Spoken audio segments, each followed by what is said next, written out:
list, but I won't be here for long.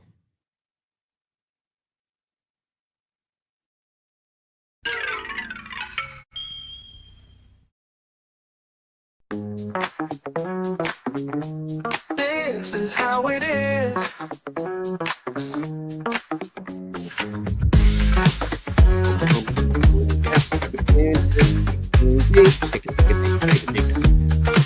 This is how it is.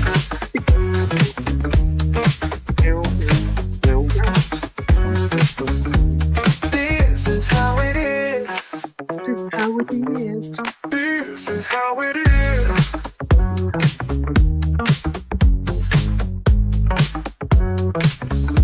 This is how it is. This is how it is. This is how it is. Today on Pop Culture Minefield.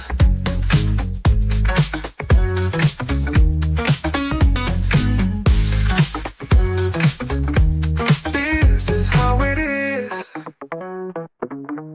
Today.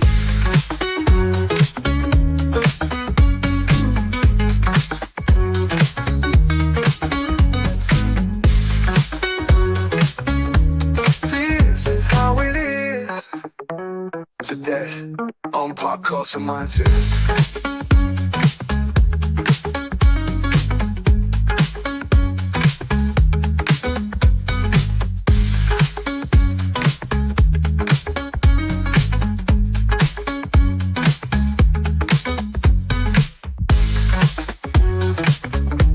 This is how it is. This is how it is.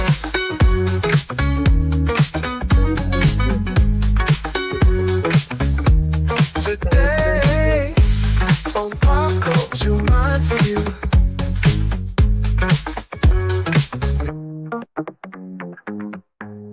Today on Pop Culture Minefield.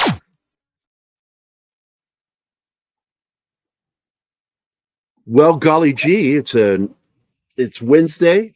It's also Patriots Day, 9/11, and in honor of the day, deleted scenes made it. There he is. In honor of the day, we will be talking about a film that didn't take place on 9/11, but was a result of 9/11. Was the taking down of bin Laden.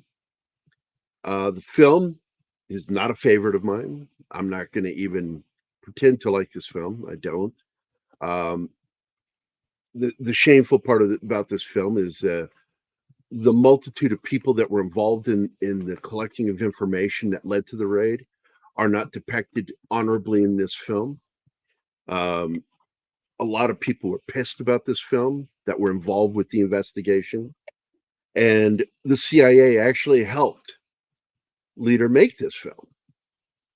And everybody talks about, this movie and what's another film she did about the guys that deal with IEDs. That film's also a great film.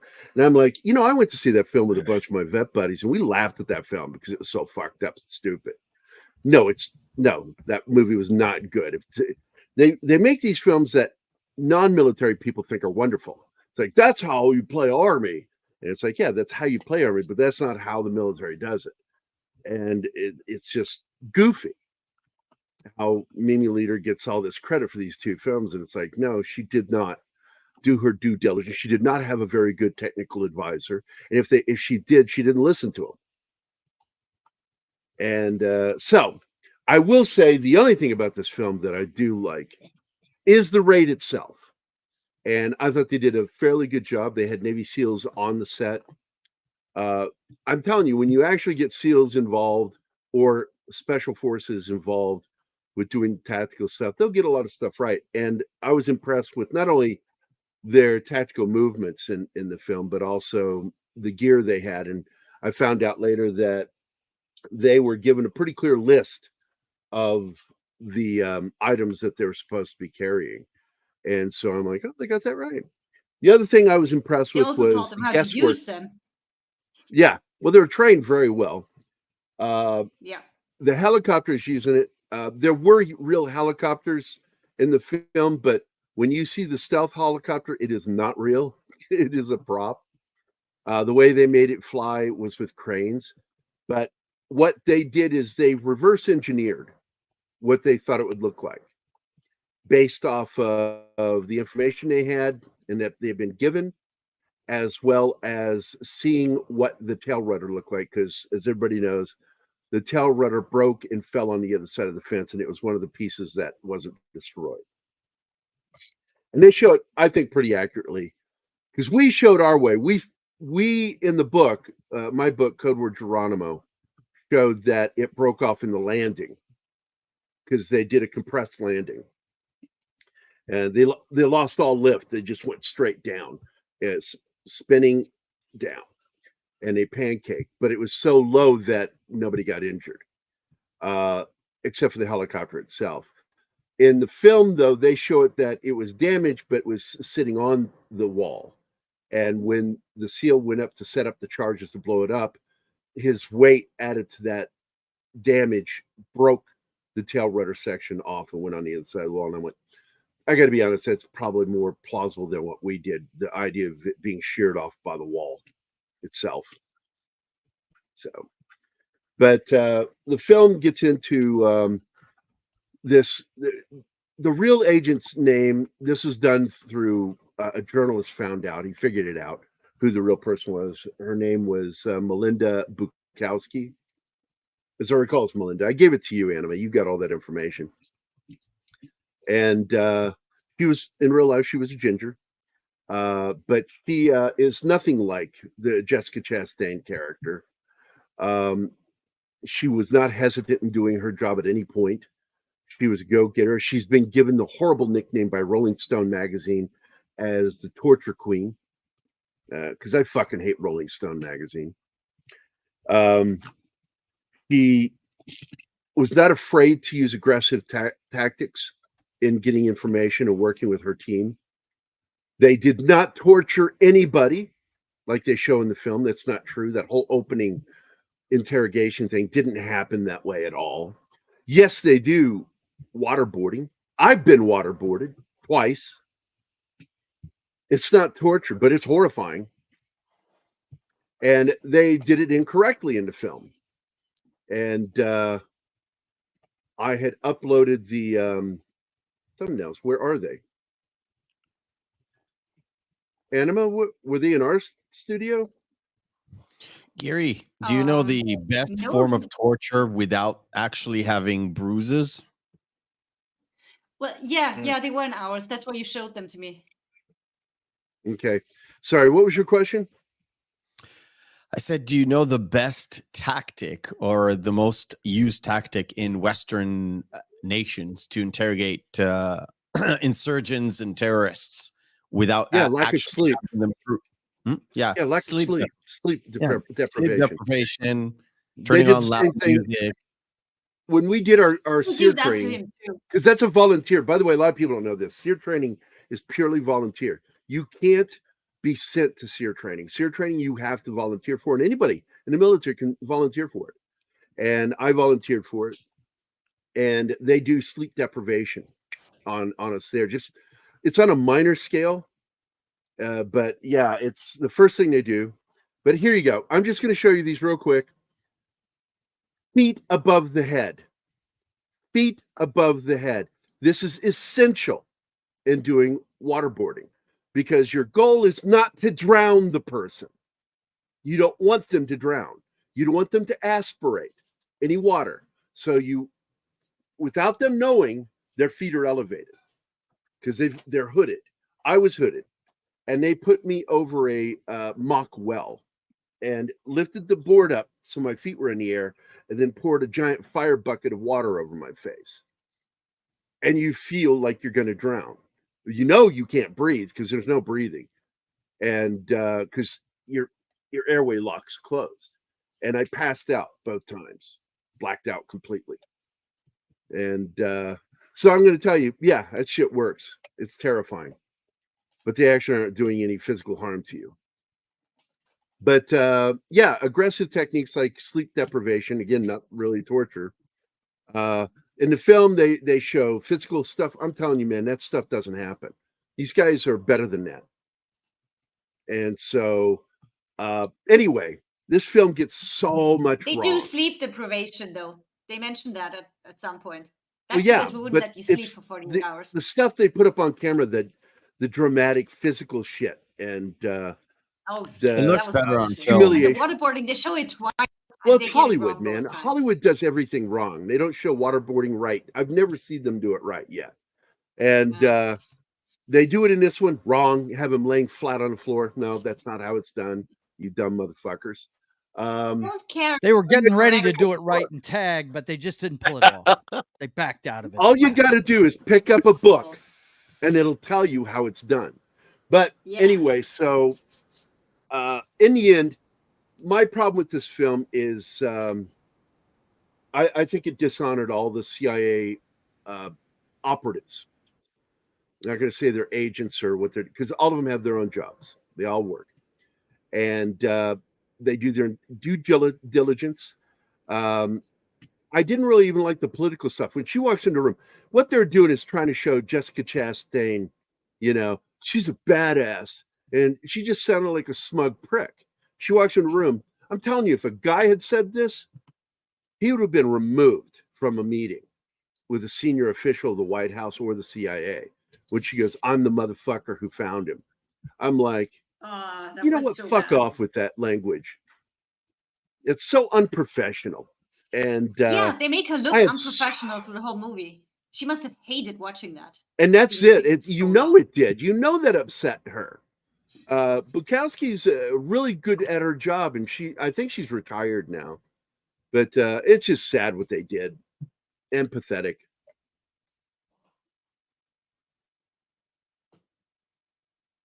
It's I love it. Alpha. Did you do SEER training when you were in there? Because I was explaining how that's a volunteer thing, and I knew a lot of guys that wanted to do it.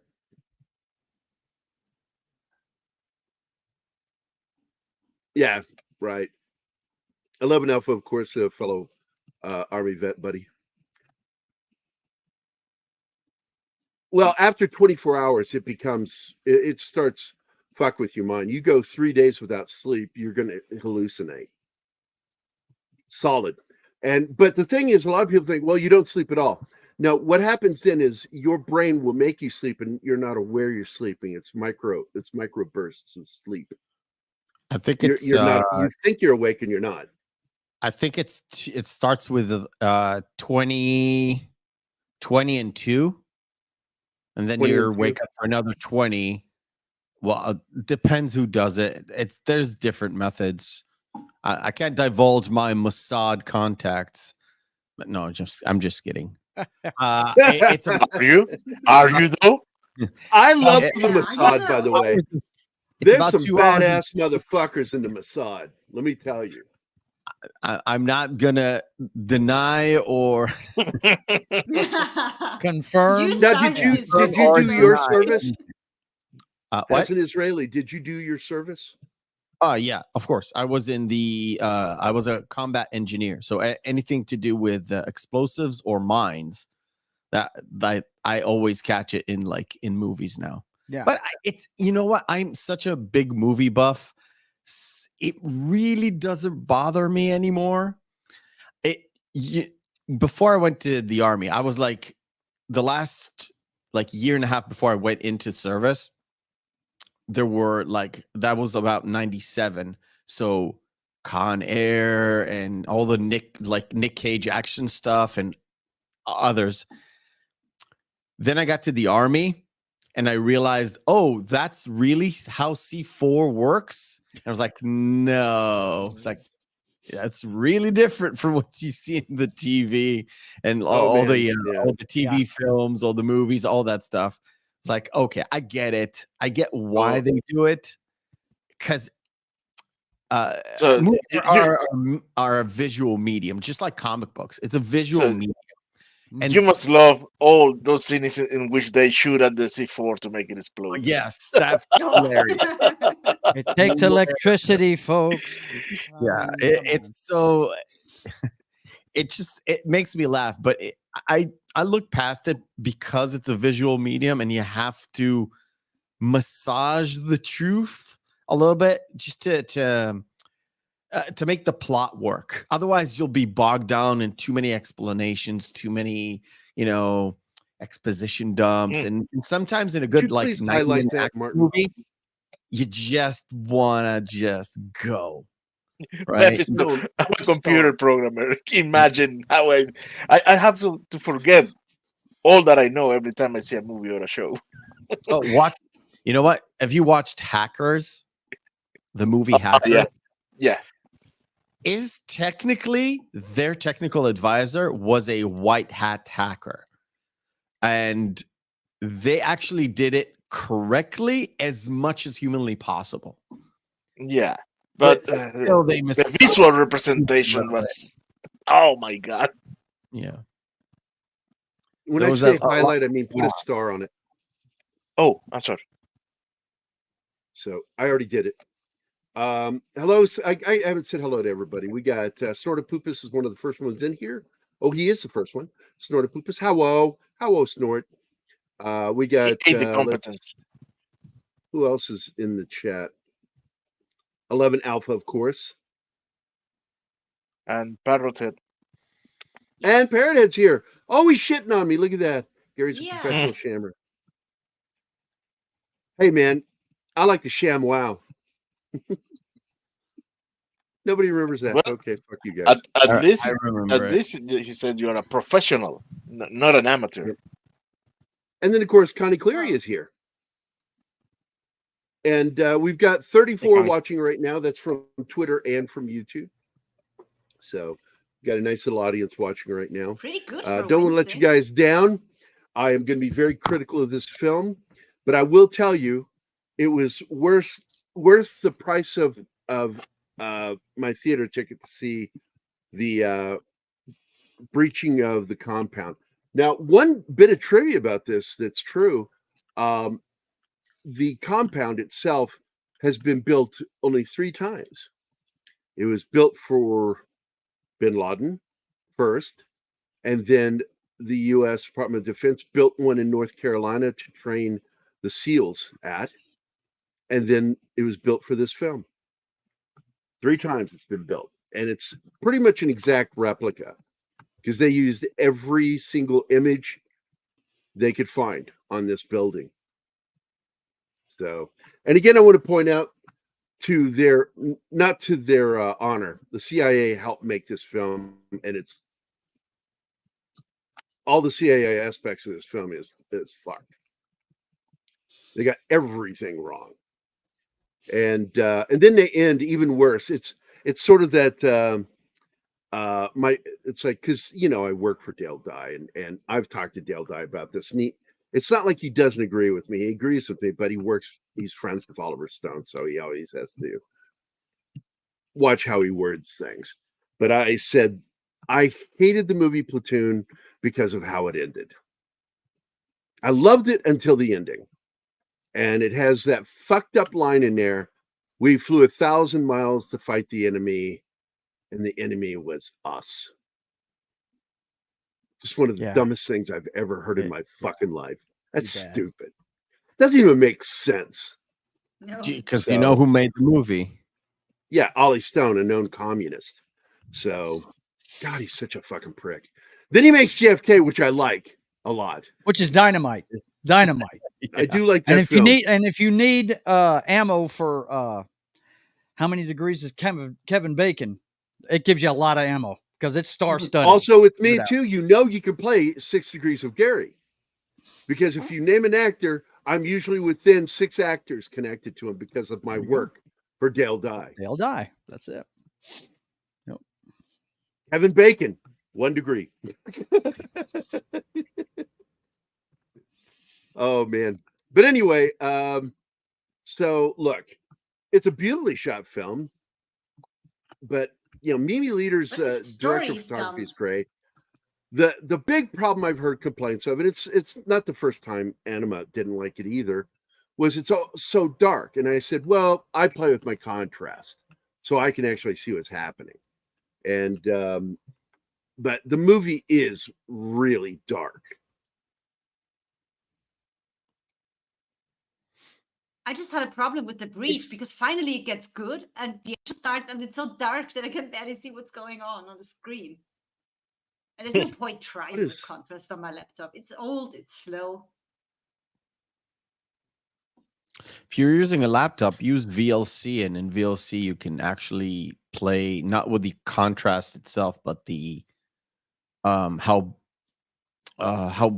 bright it's not really brightness, but you can actually play with it a little bit, make it brighter. Okay. I'll look into that. Thank you. Now, a lot of people don't know what the opening is. I think Animo is confused by it, but this is, Always confused. It's in my name. I think it's better if we're on top, so your face. Well, don't. Yeah, let me address this. I like the individual scenes of Platoon, but the overall story was let's pack everything bad that any GI ever did into 2 hours and make people think this is what typical experience Vietnam. That's kind of what they did. I will tell you, to its detriment, they took stories that actually happened during Oliver Stone's time there. And it was Dale's idea to push him to put it all into one encapsulated story. And that's why Dale Dye wrote the novelization of Platoon. The only thing that Dale had a problem with the film was the RAPE scene. Mm-hmm. And I thought it was done. It's over. Don't ever have to show that again, because it actually had a bigger impact in the original script. And Dale fought Oliver on that, saying, come on, man. And then turn around, Brian De Palma says, I want to make a whole movie about that. And again, Dale works on it. Yeah. He's in it. But I hate that fucking movie. Yeah. And I don't like Sean Penn. I think he's a prick. And I don't think that film respects Vietnam vets, because De Palma doesn't. De Palma doesn't like U.S. military people at all. That's why he did the movie Redacted during the Gulf War. And the movie tanked. It got thousands of dollars. That's all it made. And it ruined his career, and rightfully so. Look, man, there are always going to be 1% fucking assholes in the military, anywhere between 1% and 5%. Yeah, this scene didn't happen this way. You're always going to have guys that are assholes. You've got the same number of murderers in the military as you do in society, because all the military is a microcosm of the country. That's all it is. Mm-hmm. You're going to have no more crime in the military than you do elsewhere in the country. And people act like there's an epidemic of, no, it's the same number as it is in regular population, dipshit. But these filmmakers, what they want to do is they want to go find those few minor things that happen by the few assholes in the military, that 1% to 5%. And they want to make big stories about them. The RAPEs and murders and shit like that. And they forget all the fucking hard work that all the good soldiers do. The majority of the military do. They just want to ignore that. And that always pissed me off. And it's how, by the way, Israel gets treated. We don't have to get deep into that, but you know what I'm talking about. Oh, I know what you're talking about. How dare you react to anything? How dare you defend yourself? How dare you? It's so strange, because when you had your 9/11, well, it's everybody's 9/11, to be honest. When you had your 9/11, there were Israelis in the building. The military industrial complex, or the military machine, just reacted, right? Just reacted, and nobody said shit. We had our own little excursion into the unknown, and we get scrutinized by the same government that Yeah, every microscope has you. No, I reacted. totally know this. Yeah. So it's a bit of an hypocrisy. And yes, I know it's a little bit different, but just I want you to get the scales. How many people died in 9/11? 3,800? Yeah, about 3,800. Yeah.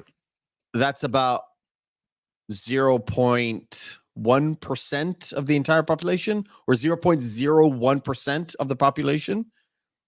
We had 1,400 dead. It's probably about 1,500, but let's say 1,400 dead out of 9 million. So scales here. If you scale it up, it's Pretty bad. about what, 30, 39, 38,000. Like if you compare it. So Yeah. Overreacting? I don't think so. It's it's hard for me. If even one is if one is killed, is our reaction. I'm in a weird position because I support the army, but I don't support my own government because I didn't vote for them. Imagine that you support going to war in Iraq, but you're not voting for Bush, basically, and not supporting Bush and Cheney, right? Mhm. I'm in that weird position where I'm patriotic because it's still my country. It's still people I might have interacted with. It's a really small country. And then, It's not weird. Countries and government are not the same thing. no, They are- no. And The people people, tend That's to why I are tell in people all the different time that flag doesn't represent the government in our country. The U.S. flag represents the people. and it's that for every country. It's not like it's unique to us or to you. It's like the governments don't necessarily represent the people. Represents a slice of often. the people. Yeah. And for us, it's even worse. Not worse, but it's a little bit different because we have a parliament. It's not really a tier system with Congress and Senate and a president that they all have different stuff to do. We have parties, so you have to make a coalition of parties to actually ascend to being a prime minister. So it's a bit different. And it's interesting. By the way, she is an ugly woman, and I love gingers. I cannot stand Jessica Chastain. I disagree. I do Really disagree. depends on what move, like it really depends on what role she does and what movie she does. If she's put together, not necessarily with a lot of makeup, if she's put together, she's a very beautiful woman. But she does chooses a lot of can't. roles where she is disheveled a lot. Yeah, I of don't time. think she's very good. I don't think she's a good actor either. The minute I saw her, the first time I ever saw her was before this, I did not like her. And then she's in this, and I'm like, okay, somebody is pushing her. Someone is behind pushing her into our faces. Because I'm like, there are so many actors out there, female actors, that are better than her. And even more gingers that are better looking than her. That should be getting this push, not her. Now, the dude here, I actually like him as an actor. What is his name? He was in that Terminator Genesis movie. Jason Clarke. Yeah, Jason Clarke. Fucking love this guy. And he was in a TV show on, I think, HBO called Brothers, which was really fucking good. And it was about Whitey Bulger and his brother that was a politician. It was fictional, but it was based on them. But you've got a lot of people in this. You've got, God, I cannot stand her face. Jessica Chastain, Joel Edgerton, Chris Pratt. And my God, I've watched interviews with him when he did this movie. I swear to God, he sounds like he was like half an idiot. Got to play soldier, got shooting, fucking the night vision, man. With night vision, it's like you can see everything. It's like, oh my God, this guy doesn't know how to talk in public. He's so sweet. I love the guy. He really is. I love Chris Pratt, dude. You But think early he in grew his up? career, 'Cause I don't think so. yeah, I don't. I think he's grown up a little bit because he's still funny as fuck. Okay, don't get me wrong. He is funny. But back when this movie was made, he was half an idiot. But he's funny, but he was half an idiot. I dare you to listen to interviews he did promoting Moneyball. You'll hear Okay, I gotta find him. I'll find him. Oh boy, what did you do, Mephisto? What did he do? He sounds like a baby. Like sort of like he's doesn't belong there for some reason, and they just put him out there because he's one of the like main players that he acted as. It was Bruce Hatfield. Don't remember the name of the actual baseball player. But yeah, it's funny. I know. I've watched Moneyball, and he's good in Moneyball. Really he's good. actually good in it. I like that film. Moneyball's really good. It's a bit distorted, but it's a biopic, so T. Bud Martin is here. Everybody, lose your shit. Our buddy is here. Okay, that's two people that agree with me right now in the chat. She's a meh. So I want to point out Jason Clarke, great fucking actor. That dude is awesome as an actor. He played Ted Kennedy when they finally made a movie about Chappaquiddick. And it didn't make him look like a good guy. I liked that. I appreciated how it made him look like the shitheel he is. Let's see. Kyle Chandler's in this. You know him from Lost. Harold Perrineau was also in Lost. The black actor. He was the sheriff in the show that Anima and I watch still called From. On well, we're waiting. I think it's for on the Hulu. continuation. Well, that means we're still actively watching. It's like you're making a counterpoint and you're just proving my point. I love it when you do that. You just make my point even more. Jennifer L is in this, and she's gorgeous. She plays the real life Jennifer that was killed back in 2009. And they make it look like she's an idiot. And that pissed me off because that's not how it happened. There was a failure in understanding how to handle this high value target that was coming in to speak and give information. And what ended up happening, it does show it in the film, is that they came in with a bomb and set it off and killed a bunch of personnel and her military personnel that were guarding the base. It was just a whole screw up all around. Jeremy Strong's in it. He's really good in it. The actor who plays, he's kind of Panetta, is the late, great Italian actor from, oh my God, what the fuck's his name? Oh, good. You do suck with names. From James Gandolfini. Sopranos. Yeah, Gandolfini. Thank you. Hey, man, I remember more stuff than, shut up. Then, of course, we got Mark Strong is in this. And it's pretty much the last film where he wore a toupee. Because he plays one of the operatives in the agency. And they gave him a nice hairpiece. So and he's got an American accent too, by the way. A really not very good one. And are there any other big names in the film? Do you guys remember? I don't think so. There are recognizable people in it, but I don't know if they're necessarily big names or anything. Yeah, I recognize two in the SEAL team. The one that always act villain characters, and the other one is the Uncle Owen from Star Wars.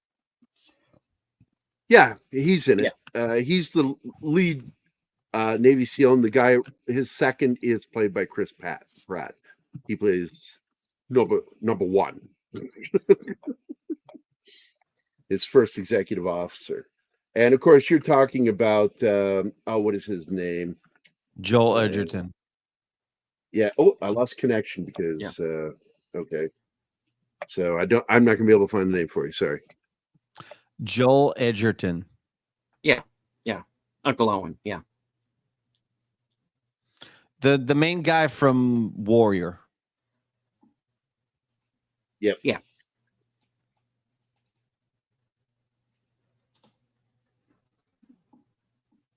Yeah, I'm going through the list right now to see any other actors that I got here. Anybody worth mentioning?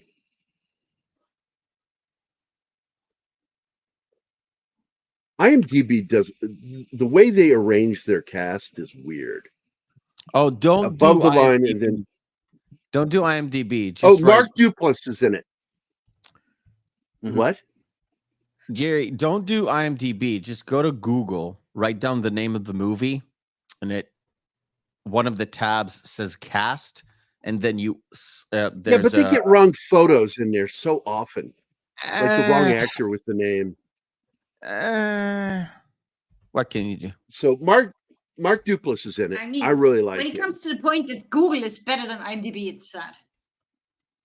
Yeah, I know. Duplass has been in he did this interesting horror film, first person horror film, camera thing, where he's like puts an ad for become friends with people in local nickel dime paper thing, and they show up and then he kills them, and he wears a mask while he's doing it, and it's a black comedy. It's very dark humor, and it was a good film.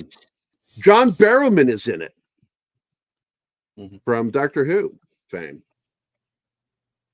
Let's see who else made appearances in this film.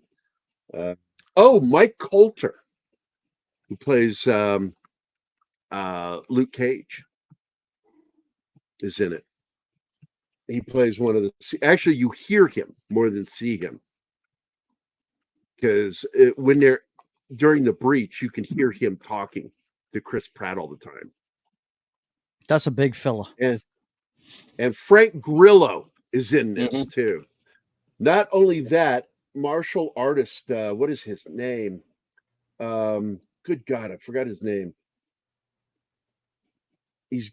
Mark Valley is in it. He's the C-130 pilot at the end. Yeah. You don't get to see him. He's far off, but I know his voice when I hear it. And by the way, Osama bin Laden does make an appearance in the film. As It's the like, guy with hello, the you know.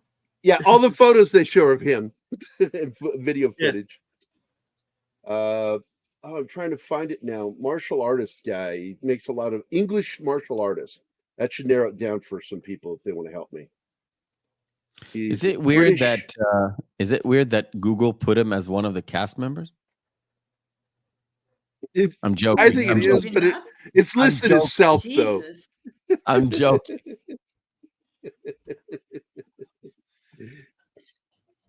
I mean, they did take out him and his entire family, so I'm not sure who's gonna collect the royalties on that cameo appearance.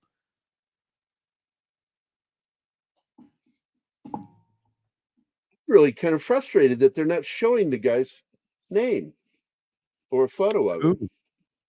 Who? He's the English martial artist actor that's in it. He stars in a lot of martial arts films, and he plays Jennifer's boyfriend, the CIA operative that got killed in 2009 by the bombing. Yeah, I don't remember him in the movie at all. I don't know what character you're talking about. I guarantee you, in these scenes, the real Bukowski did not wear a shmee. Just telling you.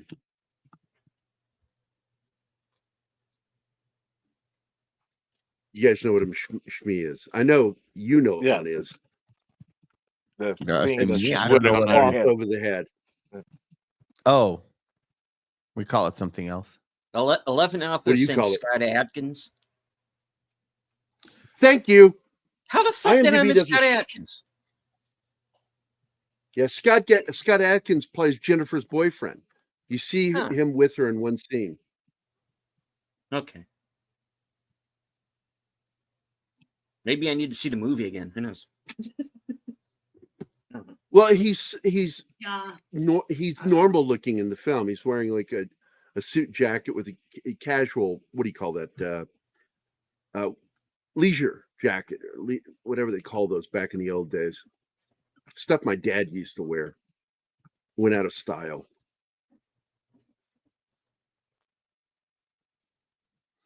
I think this is a movie that you need to watch again. Once is enough. It's really because it's not very good.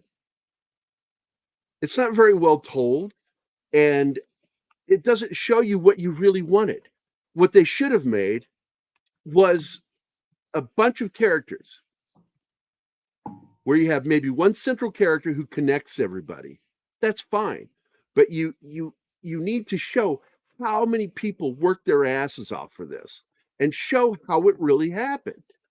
They didn't. They got it all wrong. They show it as her story. Like she's the only one properly working on it, and everybody else is just it's just not fucking true. around in their offices. It's so annoying. He's the And one it's who boring, led the too, way. to watch that. What ended up happening is she's the one who led the way. And they could have shown it that way, but they didn't. No, they Everything about needed this to film is create drama disappointing around her. until you get to the big scene where the SEAL team is told, "That's it, you're going. It's now." But the problem is they show them over there, when in reality they were in North Carolina training for this op, day and night, going through that building so they knew every inch of it before they went in. Did they actually construct the same building in order to train? It was As part of best the as they building. could, yeah. A lot of it was, you know what? I think there's probably, let me look, see if I got any photos. Yeah, here we go. I've got one. I mean, the building that they actually did where Osama was a 3-story one. Yeah. Right? If I'm not mistaken. No basement. Yeah. So here we go. I'm going to pull it up real quick so you can actually see the compound. The compound itself was laid out, but what they did, because I saw a photo of this early on, and that's what I used in my book. But even I got it wrong in my book. There it is. That's the training compound. And they only built the main building. The rest of it was laid out to show them where everything was. Oh, and they built the secondary building there too, because that's where they got into a little firefight. I mean, it doesn't take long to construct this sort of building, to be fair. No, it didn't. They put it up fairly quickly. You have prefab walls. You just arrange them in the layout that you got from your intel.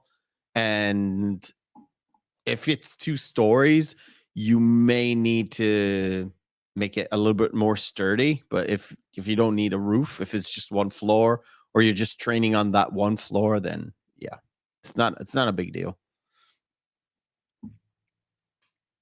Actually, I wasn't any part of any special ops team, but we did have a little bit of training in terms of making sure to be behind a special teams guy, because if you're a combat engineer and you're like an explosive expert, you might be tagged into a special team as a specialist.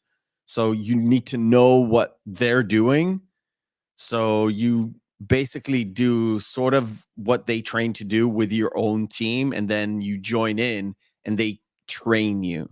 But yeah, it's fun to do. Did they teach you butt to nut? The what? It's military slang, American military slang, butt to nut, doing a stack up. Oh, butt to nut. I think so.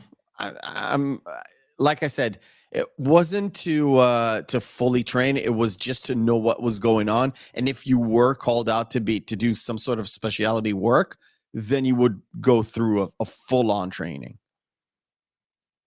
So you know the basics, the dumbed down version of the basics. But you're not supposed to do any sort of like building penetration, all that stuff. Just to work the explosives.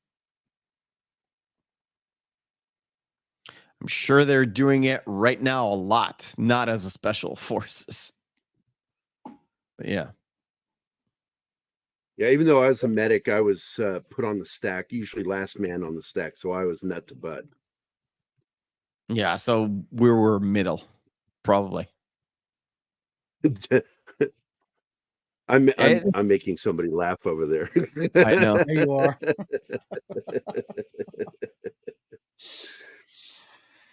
So this was another bombing that took place, and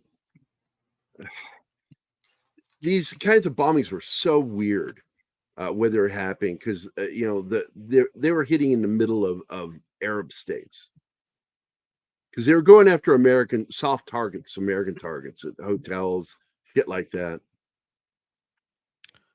And there she is again. That's Jennifer, the real Jennifer. And this she's called something else. I forget what her name is. And it's what it's a J name. I remember that. They call- Jessica. They call her Jessica in the film. They don't name any of these people, and a lot of these people are based on real people in the higher up positions. Yeah, right, D Bud. Damn right. It's my favorite part of the army. Not to butt, man. Do you So- think the CIA gave them a wrong intel on how they really do stuff so they won't actually expose the real methods? I would assume so, but all you got to do is open a book and know if something's right or wrong when it's given to you. Because there are books out there that tell you How like, many people like actually waterboarding. No. I mean seriously, how many people walk out of the movie and are like, something seems fishy. Let's find out. Let's open a book or Google and see how it really goes. It's far more than they think. Hollywood thinks there aren't that many, and there actually are a lot of us who do that. I will walk out of a movie and give a bad review because I felt that they failed to do what they were supposed to do in being realistic and truthful. But in the long run, oh, here it is right here, dude. This is the scene with her boyfriend, played by Scott Adkins. And I think she's very pretty.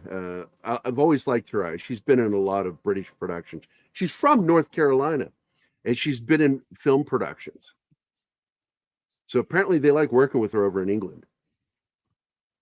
So she has her dinner, and then she's going to go have this meeting, rendezvous. There he is. Oh.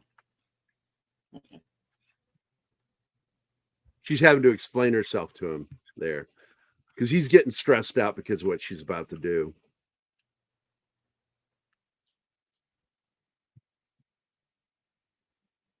And I wish they had done a better job because she really did.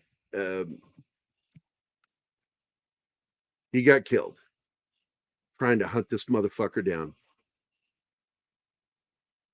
The actual person? Yeah, Jennifer. I forget her real name. Jennifer. Brains dropping. What, the name of the actress? No. No. The name of the real. Oh, the real person? Oh, okay. Because the name of the actress is Jennifer. Oh, look at that. Yeah, Jennifer L.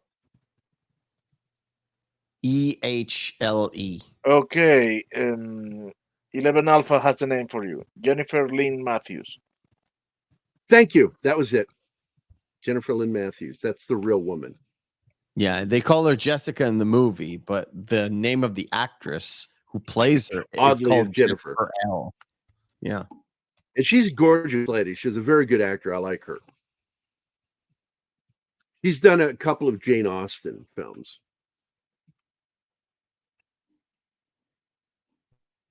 Now, all these guys that you see here are either military or are former military hired by the CIA. And she would not be able to do this. And that's why it pissed me off that they showed it this way. She tells him to stand down and to secure him once he gets in there. This would have gone through a whole process. And it's sort of like they're putting it on her own death. Oh, They God. made her look dumb in Horrific that face. moment, and I hated that.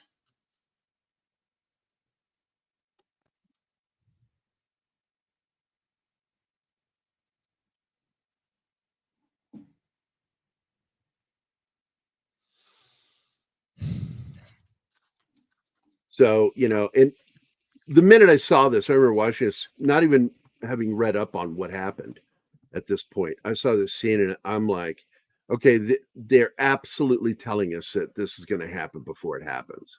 I can't stand that in film when they telegraph everything. It's an insult to the intelligence of the audience when they do that.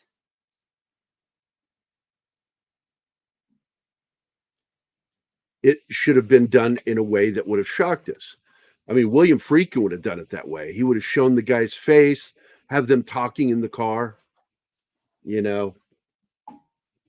completely unaware of what's about to happen. Hitchcockian, like, yeah. Very Hitchcockian. Friedkin went to the school of Hitchcock. Hours. Or don't even show it. Just show the vehicle approaching them, then cut to the office, and then the other guy runs in and they were taken down. And you as the audience goes, what?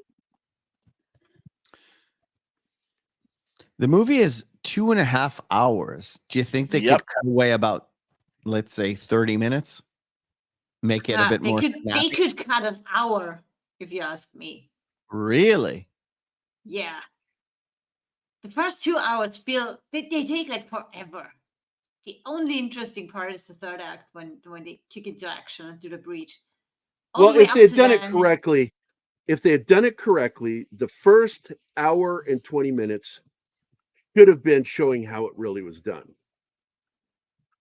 And then the last portion, the third act, should have been the assault. But they should have shown the SEALs training. And they don't show that. They make it look like it's suddenly it's a decision. They don't show them training for it. They just go straight into them. She gets the call. They're going tonight. And then she just looks at them and she's in the middle of them in the Middle East. It's like, no, they're in. Anyway.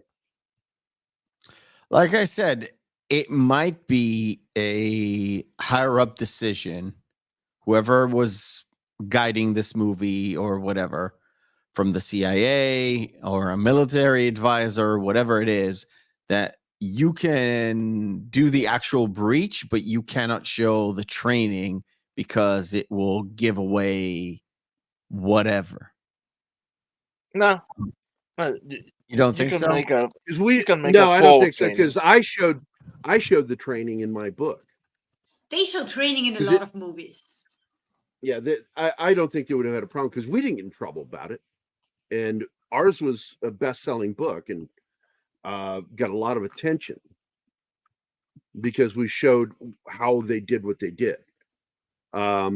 We also got some complaints about what we showed from people who go, you shouldn't be showing that. It's like, we didn't go into detail. Fuck off.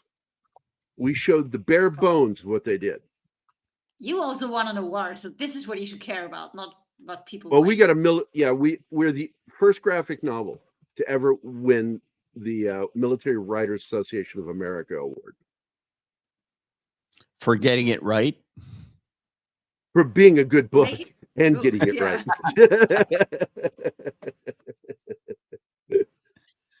It's always strange to me because, like I said, I grew up with like Rambo and stuff, but even as a kid, I was like, wow, that's really cool. But I bet you it's not the same. But it was fun, though. We're joking about it. We're joking about it on Military Monday. It's like grabbing an M60 and fucking firing from the hip, because our sergeant did it during training. He picked it up and he showed this is why it doesn't work. And he hipped it and just started firing. And you can see the tracers just kind of going everywhere, not hitting. There's a tank he's trying to hit. I think maybe 2 rounds hit the tank. The rest were just in the air around it. In Rambo Part 2, First Blood Part 2, there are 2 moments that even back then I was laughing. Yeah. One was when the helicopter dropped the incendiary bomb. You don't drop it like that. That's one. Plus, even back then I thought it was, how can you make like fire on water? I couldn't figure it out. I know now how to do it, but I couldn't figure it out. And the RPG, all you gotta have to do is have anything flammable on the water. That's it. Yeah, never mind. There's a way to do it. But Hey. the RPG stuff always Yeah. was fascinating to me because I thought it would just, the ship would catch fire. And now that I actually fired an RPG, I definitely know that the ship he fired from would catch fire, literally behind him. Yeah, because of the backblast. Yeah, the backblast. There's no way. But, it's fun. I think I still have like that video on they, here. Hold on, let me find it. I like it when they exaggerate like that. And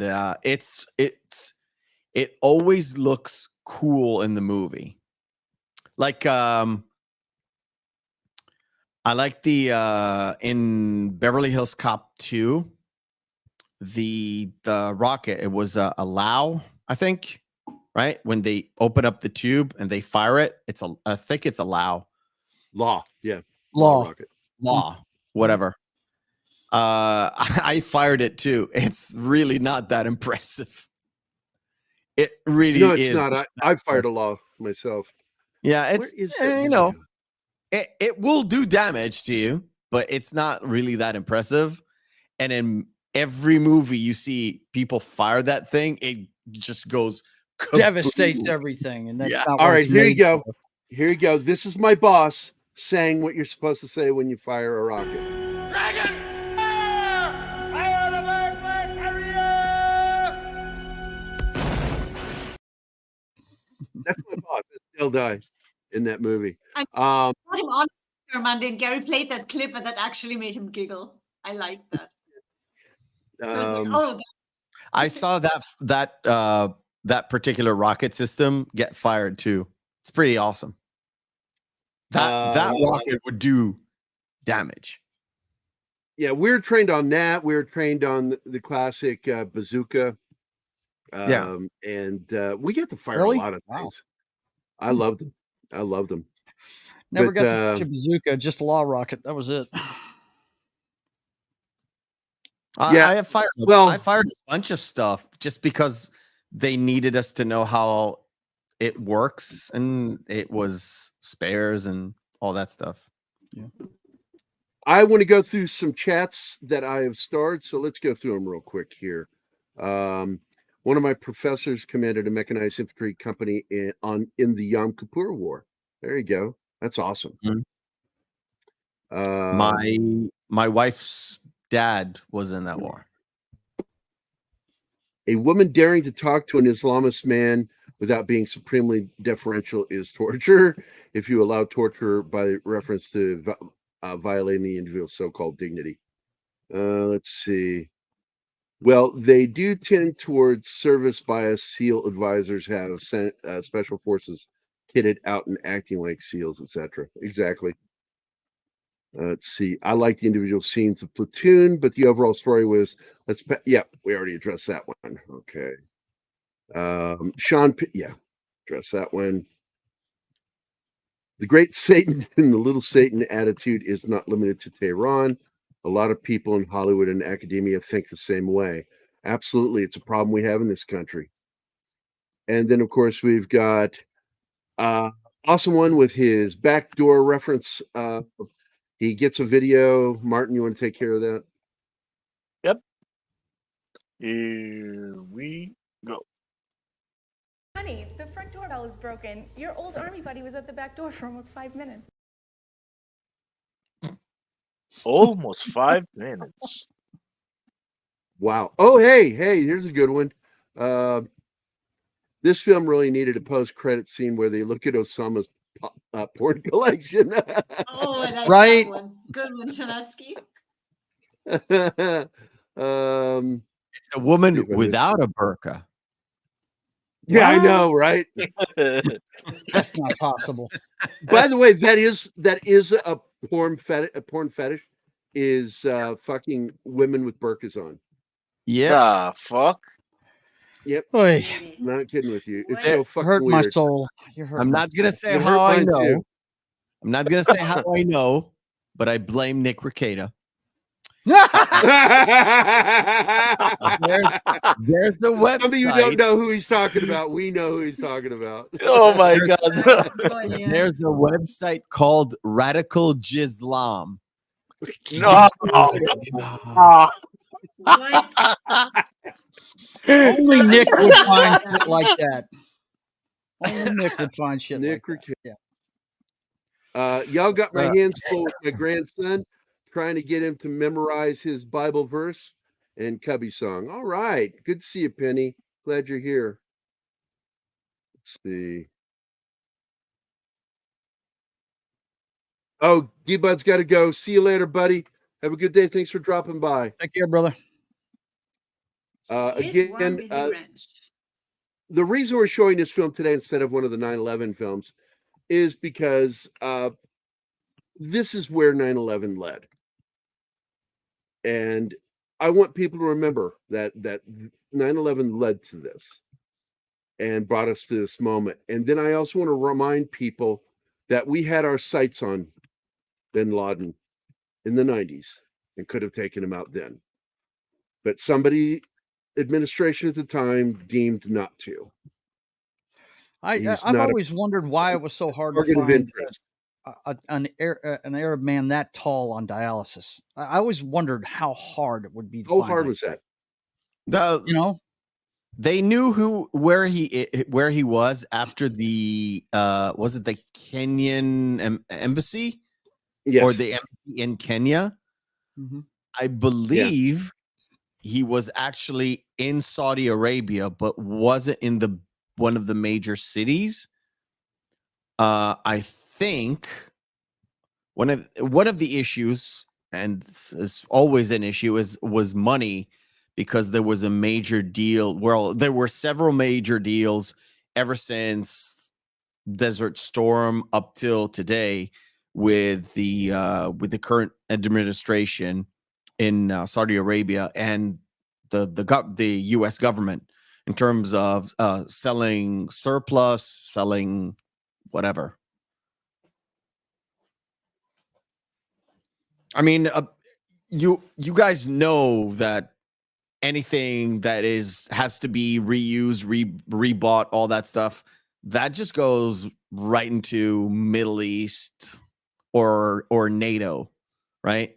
As either assistance or buybacks or cutbacks, whatever you want to call it. Let's just say this. If it's military, it's been used or sat in warehouses for 3 years and deemed to be decommissioned. Yeah, that gets sold over here. It's Egypt, Saudi Arabia, UAE, Kuwait.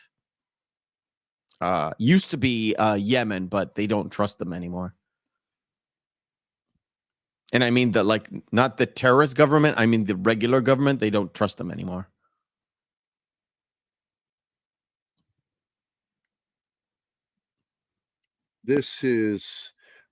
We're getting close to the scene where they try to kill her. Because I guarantee you people have taken photos of her with her movement over there. But it may not have been directed just at her. It could have been because she's coming out of an American embassy when she goes out. And she backs back in, and they show the guy, firing over his head, hunkered down back at him from the security post. Don't they even say that at one point all Americans are being targeted right now? Yeah, it's not that you're being targeted, he says. It's one of the deputy directors at the CIA tells her that. It's when she meets the head of the CIA, played by Gandolfini, that she just shows her fucking ass. And she would, I guarantee you, anybody say something like that in the middle of a meeting would be asked to fucking leave the room. Yeah. You're not tough talking like that. You're just being disrespectful. And unprofessional. What did I was want to say there? Alpron. I don't know. AI. AI. Document hoard found at okay, we're done with that. That joke died like 5 minutes ago. Right. All right. Chinatsky. I'm gonna. You got to get going. Yeah, I'm gonna use this break to say goodbye to everybody. It was awesome. Before you go, I do remember watching this movie one time. It's just. That's the cover of my book with the award on it. Sold. What do you want me to say? I'm sold. I just wanted you to see it. Yeah, okay, good. Because I hadn't shown it to you before. I will check it out. Okay. Oh, you don't have to, but if you want to, yeah, I'll send you a copy. I will check it out. I have a PDF copy of it. I can send it to you, so you don't have to buy it. You know my address. Goodbye, everybody. Enjoy yourselves. Shalom. Good. Just before I go, my friend. On the day of, when it's, even if it's not official, I don't know if you guys have any official Memorial Day or nothing. Just stop, think about the day, think about the families, be with them, and when you wake up tomorrow morning, just think about how can I do better, and how can me as an individual can affect my surroundings, so people will be more aware of what's going on. And maybe if somebody tries this next time, we will be prepared to stop them. All right. Amen. See you later, brother. Good to see you. Bye. Tim is here and is shitting on you, Gary. Who? Tim. That guy that, we always play a video when he shows up. And yeah, that guy. Yeah. Mm-hmm. That guy. That guy that doesn't like to use his own name. Yeah. Hello, Tim. Oh, this is the scene right here. She's leaving the embassy and she gets lit up. And the guy loved her boss tell her, says, next time you might not be so lucky to have bulletproof glass.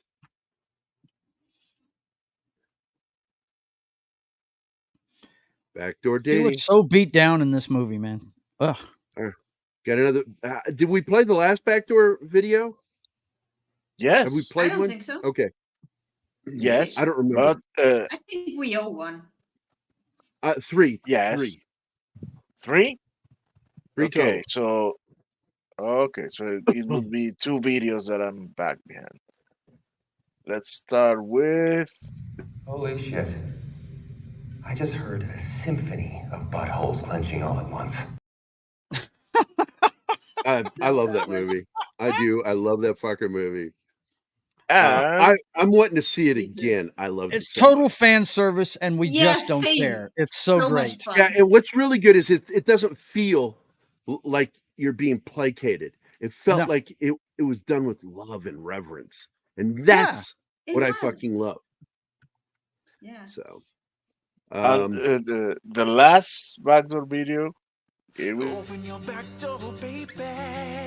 Loosen your hinges, I'll show you my key.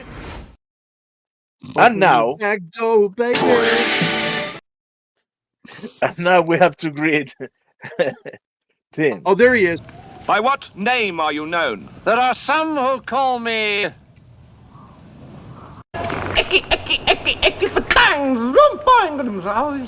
No, now go away or I shall taunt you a second time. Well, I tried to click it, and you started the video before I could. So please hold on. Jesus Christ. There he is. The comedian I was talking about that's in the film. And he's got some good scenes in the movie. He plays one of the analysts. There he is again. And let me see if I can find his name here. Mark Duplass? Yeah, he's in that horror film. Actually, got a sequel. He made a sequel. It did so well. Independent horror film he did. It was really good.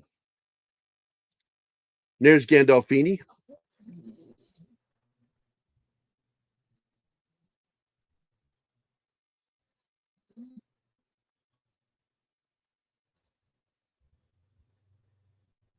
Oh, Bush keeps mistaking me for a lady.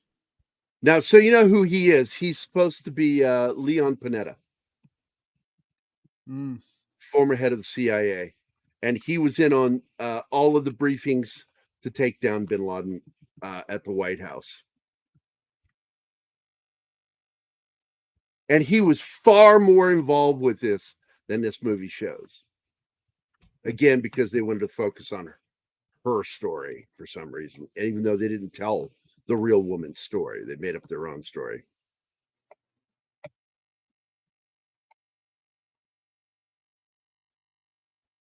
And he gets some actual screen time in this movie too, dude. Okay, team, I'll bite. What is the sequel to Zero Dark 30? Oh, man. There's Mark Strong with his hairpiece.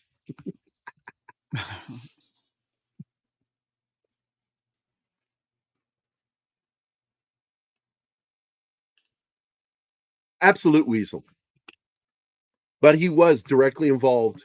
Look, Alpha, I'm going to tell you, this movie, the reason it got made was because of who was president at the time. This is why.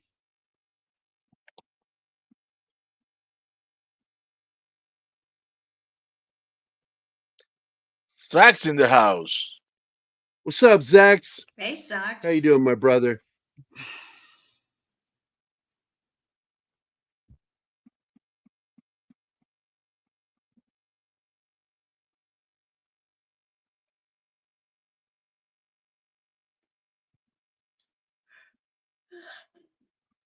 Wait. Hey, fuck you, Kyle. There you go.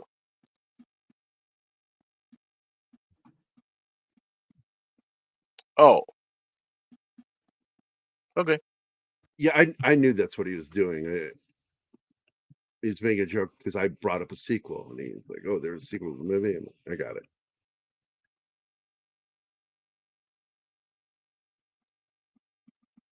It was a World War II era made film made quickly after the fact. I will tell you, no more quickly than my book was made. Again, when the event happened, 2 days later, I was on the phone selling the book idea to IDW, and we had it done in time for the 1st of September, so it could be released for the memorial of 9/11. And that's the new cover that I did. You notice the other artist's name is taken off. It's inside the book. Why? Because he pissed me off. That's why. That's why. If he hadn't pissed me off, I'd still have his You name also on had the to make front cover. some corrections with the helicopter. Well, not only that, I had to. There's so many corrections I made to the book, and it's all to my artwork. Even though I think Dale will probably I'm want talking to about the cover. take another run at the script too to see if there's anything that he should update. But hold it, yeah, I was reading it. Put it back up. I stopped talking just so I could read that. Yes.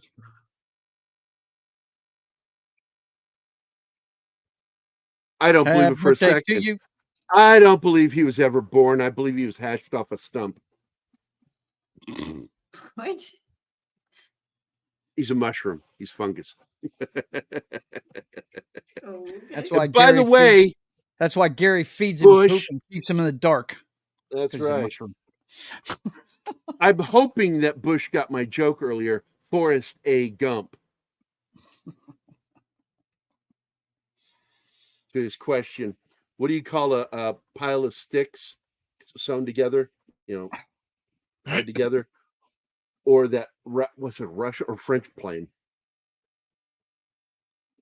I think Russian. The French plane was an FAG, and pile of sticks has got its own name that I won't say. No, it was a Forrest A. Gump. It's also slang for a cigarette in Great Britain. So yeah, there you go. Well, what? A cigarette. Oh, a cigarette in Britain. Yeah. Short for bundle of sticks. Take the first syllable of it. That's what they call cigarette in Great Britain sometimes. Yep.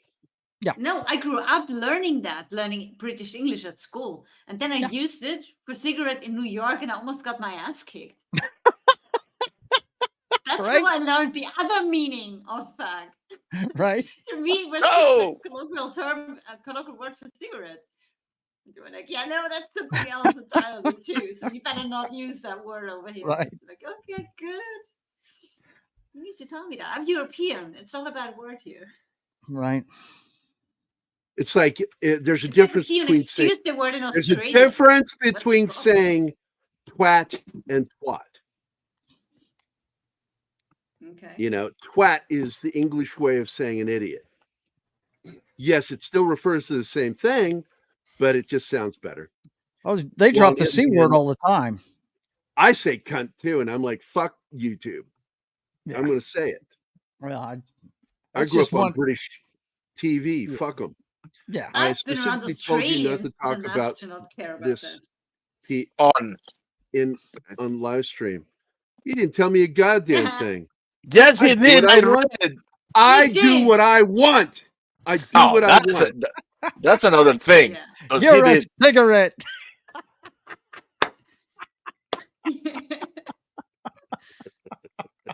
By the way, Bush sent me something that he wants me to share. So I'm gonna share my screen. Yeah, I could care less. You looked at it first, I hope. By the way, when I was in college, real college, not fake college, real college, my roommate, Tom Rowe, got the shit knocked out of him by some dude that was like the head of their fraternity. I don't know what you call that, the like fucking president of the fraternity. I don't fucking know. Anyway, so I went to the bar, and it's the bar owned by my dad's friend, Marty Patton, former pitcher of the Kansas City Royals. And he opened a place called Marty's Place right off campus, right next to the Panther Club. And Eastern Illinois University. And I went and sat about 4 seats away from Tom just to see what would happen.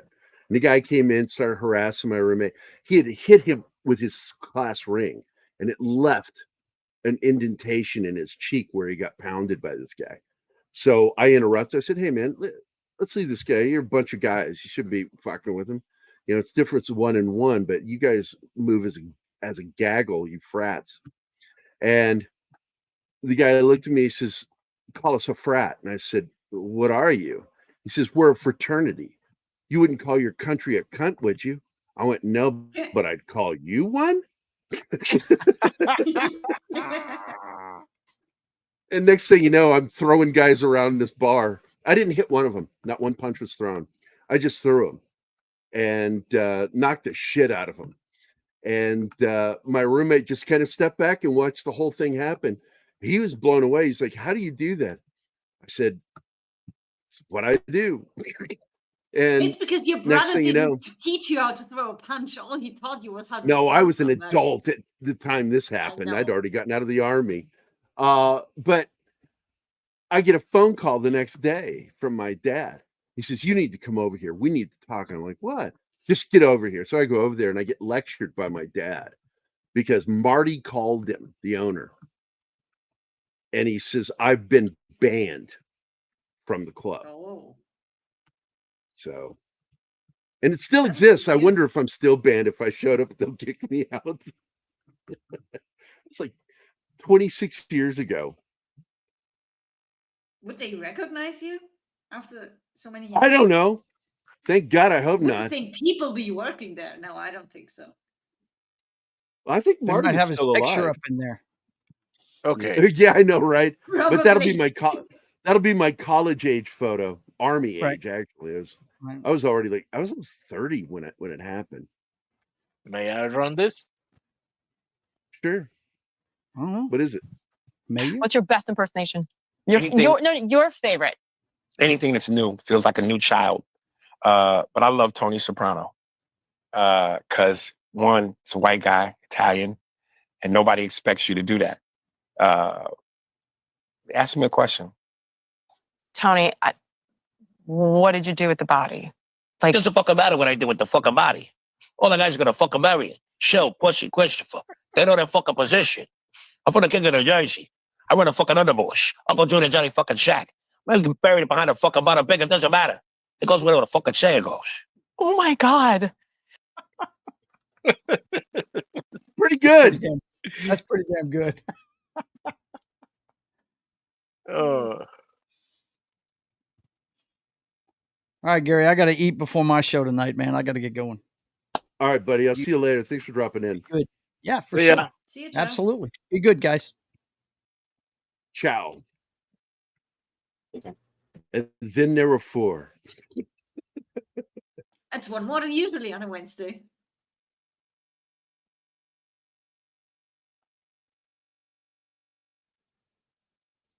Mark Strong, dude, he should have gotten the Bond role. He's one of them that was up for it.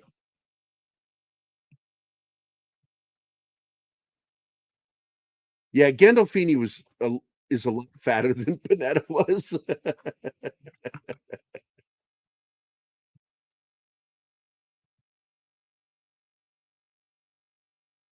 Yay, Venkman's girl's in the house. Hey, Vickman's girl. It was a sad day when we lost Gandolfini, man. His son's an actor, by the way. He played young Tony Soprano in that movie that I heard was garbage. I never watched it. I wasn't interested. It's not really about it. Here's the thing: was they advertised it as the rise of Tony Soprano, right? It's not about him at all, and it's supposed to be more about Christopher's father, Dickie. It's kind of not really about him either. It was just kind of weird. It just like it couldn't settle on who the main character was. Yeah, they didn't even give Gandolfini's character a name in this movie. He's just the CIA director. That's all they call him. I just assumed he was supposed to be Panetta, you know. It's Uncle Owen. There's Joel. Yeah. Deciding what to do with little Luke. We'll eat him with a side of bantha juice. What? Bantha poodoo. Ooh. No, thanks. I'll pass on that. It's where you squeeze the juice out of the poodoo. I don't even want to know. Hoodoo is the Houthis word for shit. I said I don't want to know. Speak English? Very badly. I don't know if you hadn't noticed. Right. Jesus.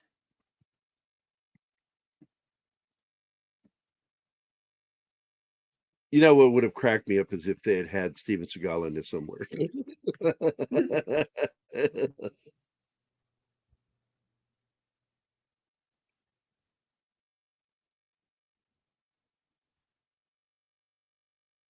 As Bin Laden.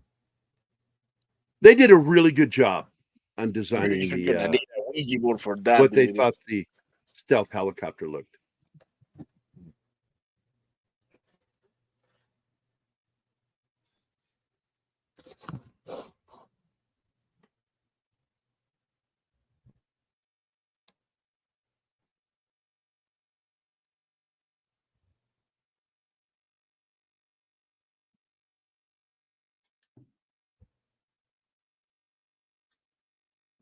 Yeah, this is where the movie gets watchable.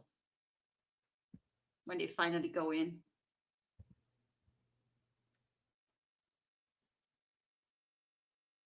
You know, the thing that cracks me up about the stealth Blackhawk is they still like keep a tight lip on it, but they have shown every other stealth aircraft we have.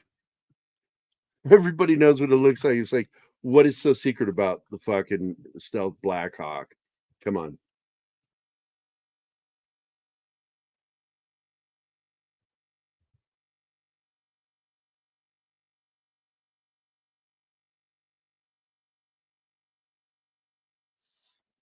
Oh, Snorty. What? He says, what was the last thing that went through Bin Laden's mind? Yeah, 5.56 5.56. round. Yeah, we just say True. 5.56. You can just say it that way. 5.56, okay. You can even say 2.23. Okay. One is the millimeter, the other one is caliber. I know you say things like that when you play Call of Duty.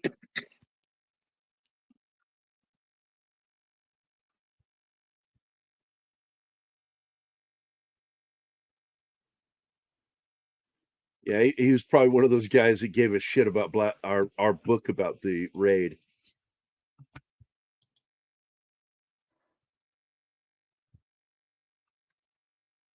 Now, the funny part of this to me, and I'm just going to say it right now, is they go into what they refer to as night vision mode for the movie, and I'm like, you really don't have to do that unless you're showing a POV,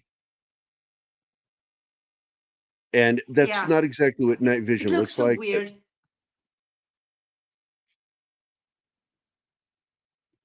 It looks like daylight when you're looking through night vision. Also, depending on which they ones. just turn everything green. They overlight it, but the problem is you see the sharp shadows because they overlight it, which is something you don't see with night vision. Now, this is an underlit scene, so it's almost like you're watching black scenes. It's just all blacked out. But it was so dark I could barely make out what was going on. I use moonlight in the book to light the scenes. And I like that.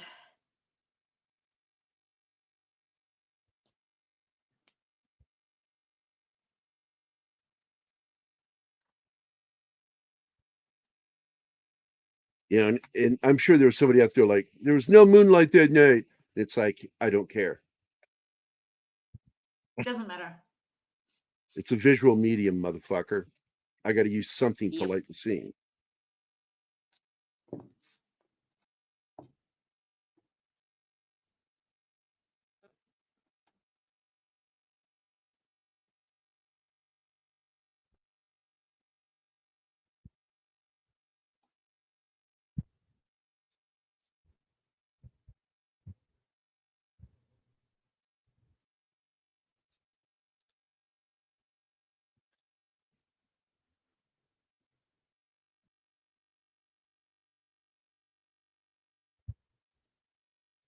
Yeah, I'll never get the full military talk.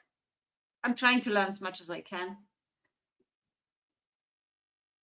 but I'm not a military person.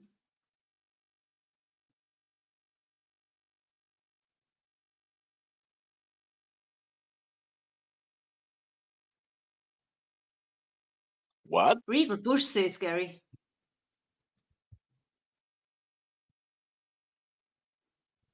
Gary? He's reading it. Okay. Cool.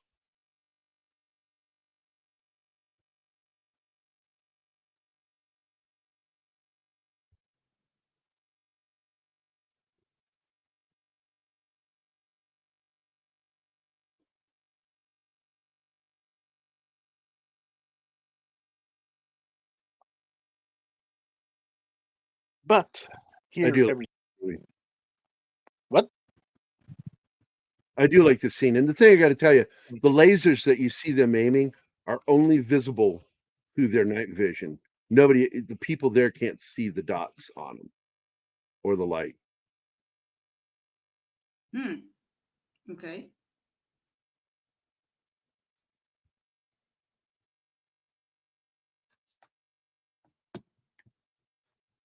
I'd like to see what that actually looks like when you have night vision on.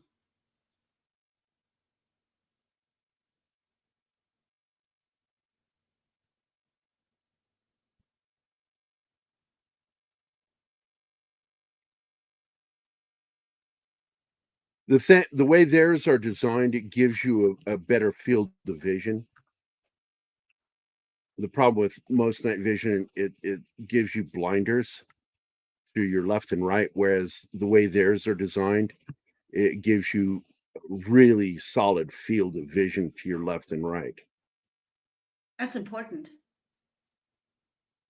That's why they were designed.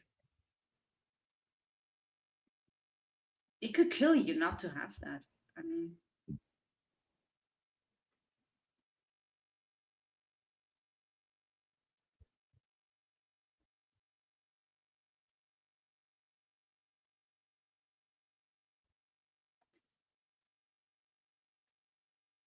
oh, Boosh, I get a headache from normal glasses because of the blurry field on the side.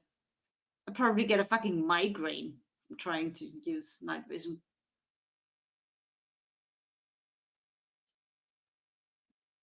By the way, I forgot to tell you about this. When they did my eye tests, it's the only thing that's perfect on me is my eyes, despite needing reading glasses. He was really shocked at my peripheral vision because they did a test of my peripheral vision, and I have perfect peripheral vision. It's like, cool. It's why you'll see my head turn at the slightest movement to my left, because I can see everything. Yeah, I noticed that.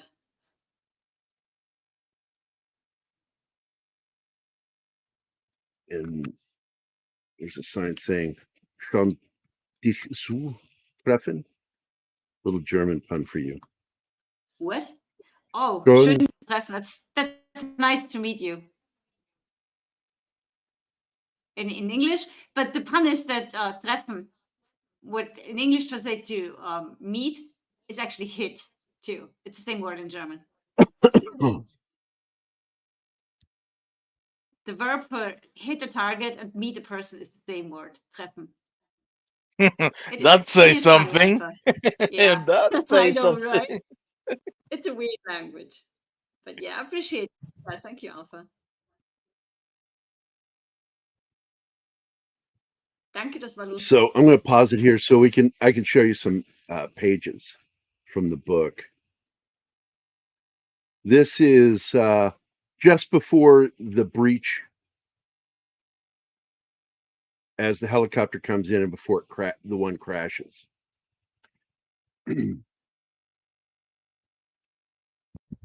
And that's the compound from inside the compound, the main building. And I had the layout, everything, and I even did a miniature scene for the sandbox scene. Sandbox, if you don't know what that means, that's when you have the miniature on a table, and it's referred to as sandbox. You know that everybody who watches our show knows what a sandbox is. So we see the guys inside the helicopter holding on as they go into a rotation because he lost lift. This is when he kills Bin Laden's son, which is on the second floor, third floor, going up to the third floor.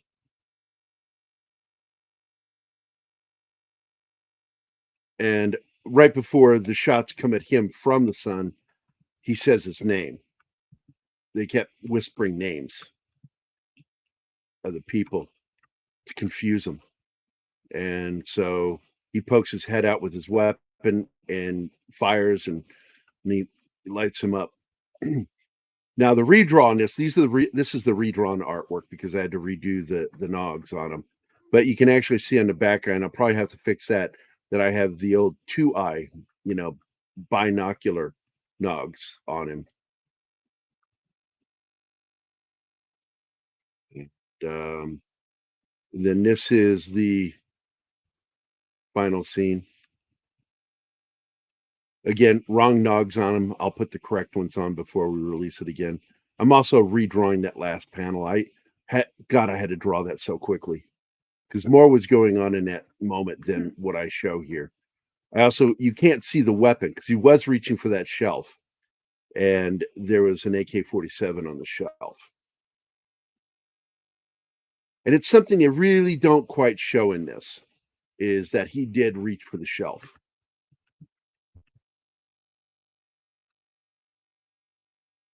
Hey, monkey. Hey, man. Only thing I recommend is don't say any Monkey Jiva shit in the car.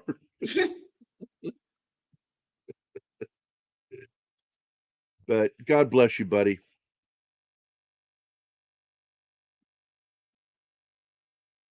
You're damn right, Bush. Okay, that's where he shoots the sun.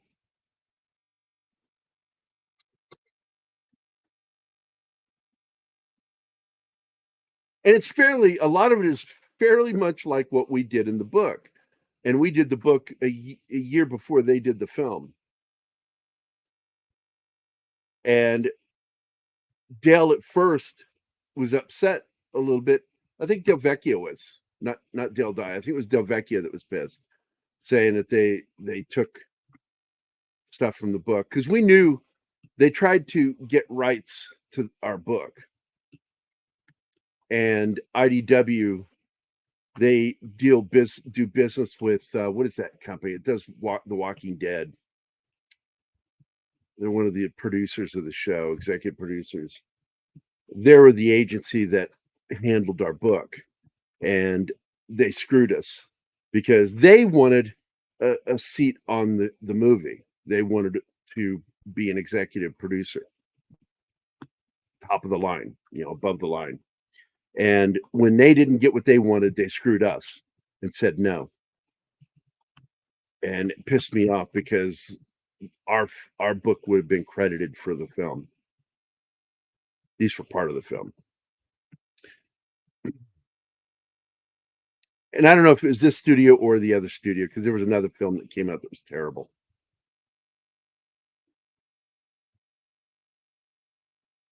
The funny thing about that movie is sometimes they had CG stealth helicopter, and sometimes it's just your regular, Black Hawk. They couldn't make up their mind. I'm like, yeah, that's really good. Real pro. And there it is, Geronimo. Because when we named it that, people kept saying, well, it's Operation Geronimo. I went, no, it's a code word. It's why my book is called Code Word, Geronimo. Because Geronimo just simply meant the target's dead. This scene is in my book. Although we left out the whole thing here, he says, I think I just killed him. I think I'm the one who took the shot.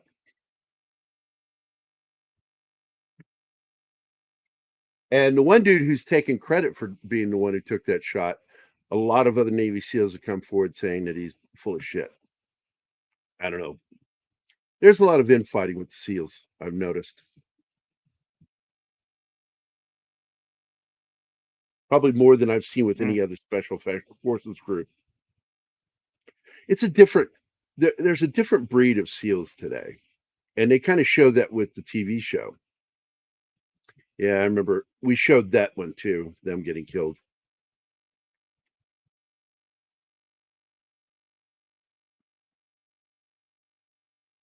Okay, well, we actually had people at the Department of Defense that we couldn't say the names of.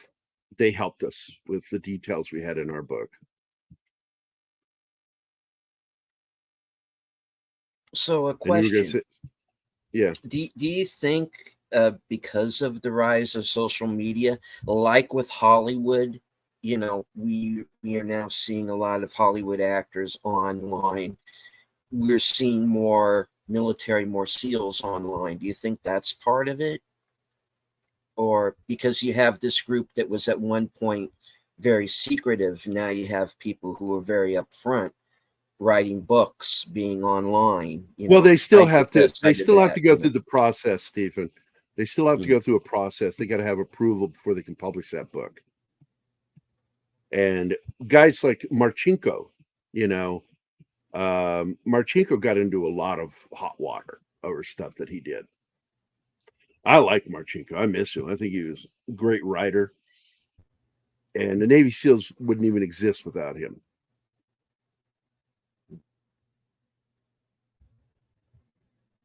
Who is that? Marchenko. Yes, who is that? For those the uninitiated.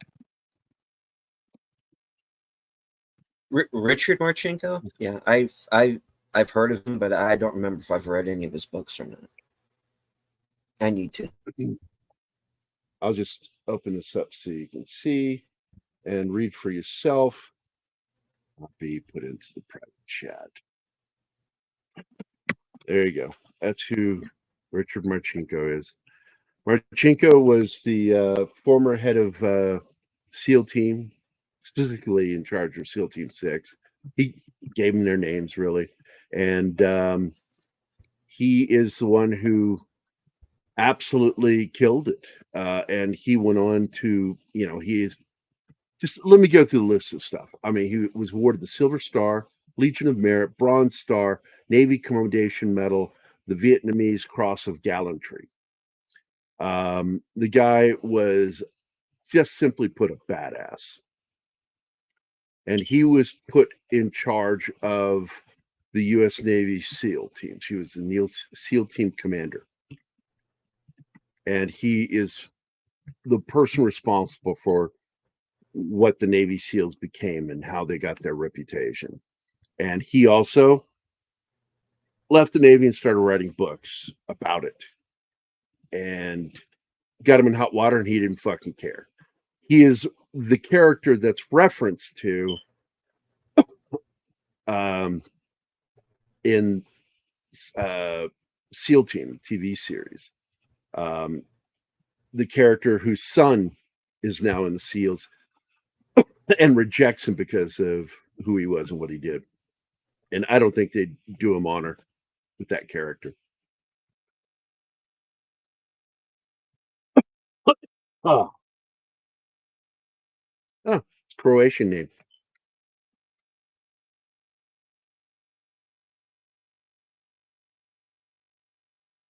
Yeah, he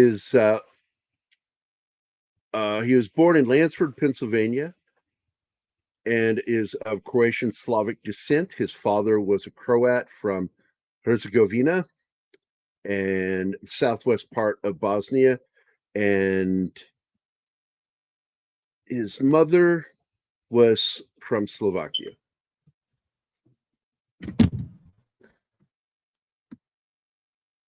So he was the first born citizen. His parents were transfers from their country. Uh-oh, Bush is doing it again. Uh-oh. Oh, and this is where it gets stupid. She's seen his dead body and now she sits there crying. I fucking hated that ending. Yeah, they did not keep it long. They immediately shipped that thing out to sea. They did what they needed with him and immediately loaded him back up on a Chinook and sent it over to a carrier where he was disposed of in the ocean at an unknown location.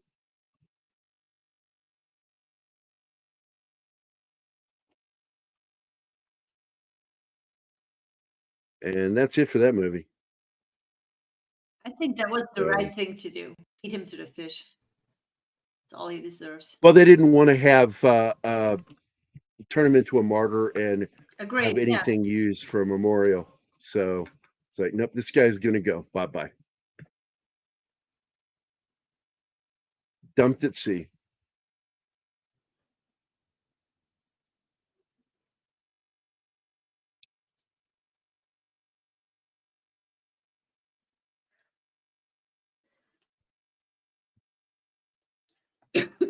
Sorry. So yeah, Marchenko served in the Vietnam conflict, and then during the Iran crisis in 1979, Marchenko was one of the two Navy representatives for the Joint Chiefs of Staff Task Force to develop a plan to free the American hostages, which you know how that went.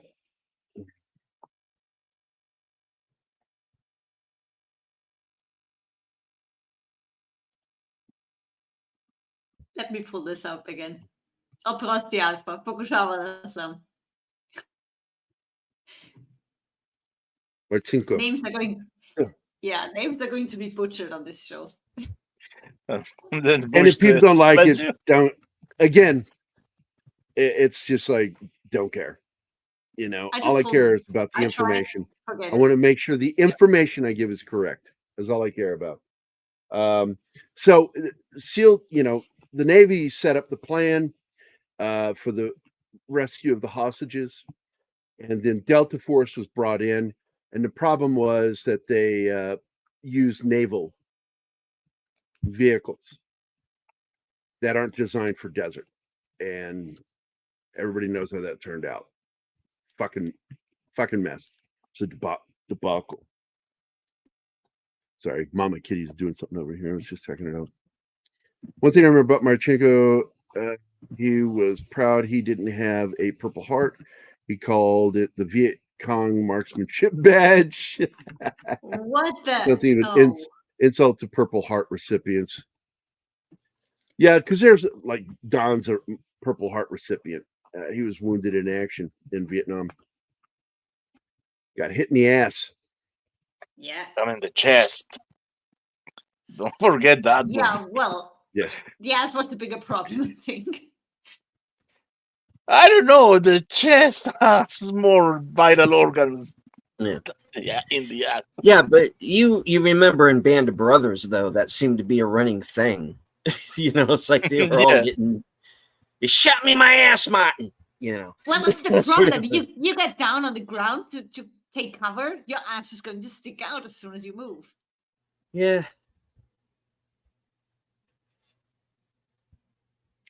So there is a video that we're going to show you a little bit of with no audio that has I really just want to kind of see some of the shots of how they did the helicopter so they could see how they pulled that off, because for the stealth helicopter, it was a non-functioning helicopter, so they used crane to do that. If it was on the ground, it was just a prop, but they would also lift it with a crane for some of the scenes. And it's kind of cool. I wish this movie was more about that than her character. That remember to mute it. Muted it. It's not showing muted. Reversal is better to stop it from time to time.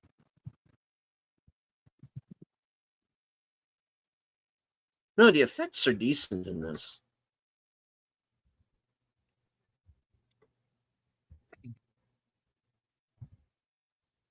I like the movie in the third act. That's the only part that I like. The rest of it can go fuck itself. I did have one question, because I've noticed movies doing this, because they did this with Black Hawk Down, and they also did it with Patriots Day. Now, of like Patriots taking, Day. Yeah, like for example, what's Patriots Day? Mark Wahlberg about the Boston about the run. Yes. All right, Mark like Wahlberg's. Yeah, so do I. Mark Wahlberg's character does not exist. Right. He's an amalgamation of several different people. No one guy was involved in every part of the investigation like that. But I understand. Yeah, and you can do that, and it's okay to do that. It's okay to, yeah. It's done better with him. Yeah, I agree with you on that. But my question is, do you think that's what they were trying to do here? No, it's clearly their attempt at that. But what they chose to do was to focus the story on them rather than them witnessing all these different things. You know, create a fictional character that's loosely based on a real person, because, you know, Bukowski's a real person. She really did do the thing and work directly with the Navy SEALs. That's true. But she was not the one there for or doing the investigation. It was 157 fucking weeks of investigation. And it led to the death of one CIA agent, operative, I should say, not agent. And officer is another thing to call him. And her character really was directly involved with this stuff. But the thing is, she wasn't there for all of it. And they could have easily have shown other people and made it more of an ensemble piece and been more honest and truthful than what was done. Also, the torture thing was unnecessary and unbelievable because that is not how it's done. For too long. Yeah, it didn't happen that way, and that it pissed off. And you won't believe this, but Screen Rant, of all fucking places, wrote one of the best critical. I don't want to say review. It's really more of a because it was done only a couple of years ago. Recap of the film. Thank you. Good word. And really, the two writers in that were good fucking writers and did their due diligence and pointed out every major fucking problem that stopped the film from being a hit. No, it was a huge hit. Americans love their country, man. A majority of Americans love our fucking country. It's a fucking loud fucking few who hate it.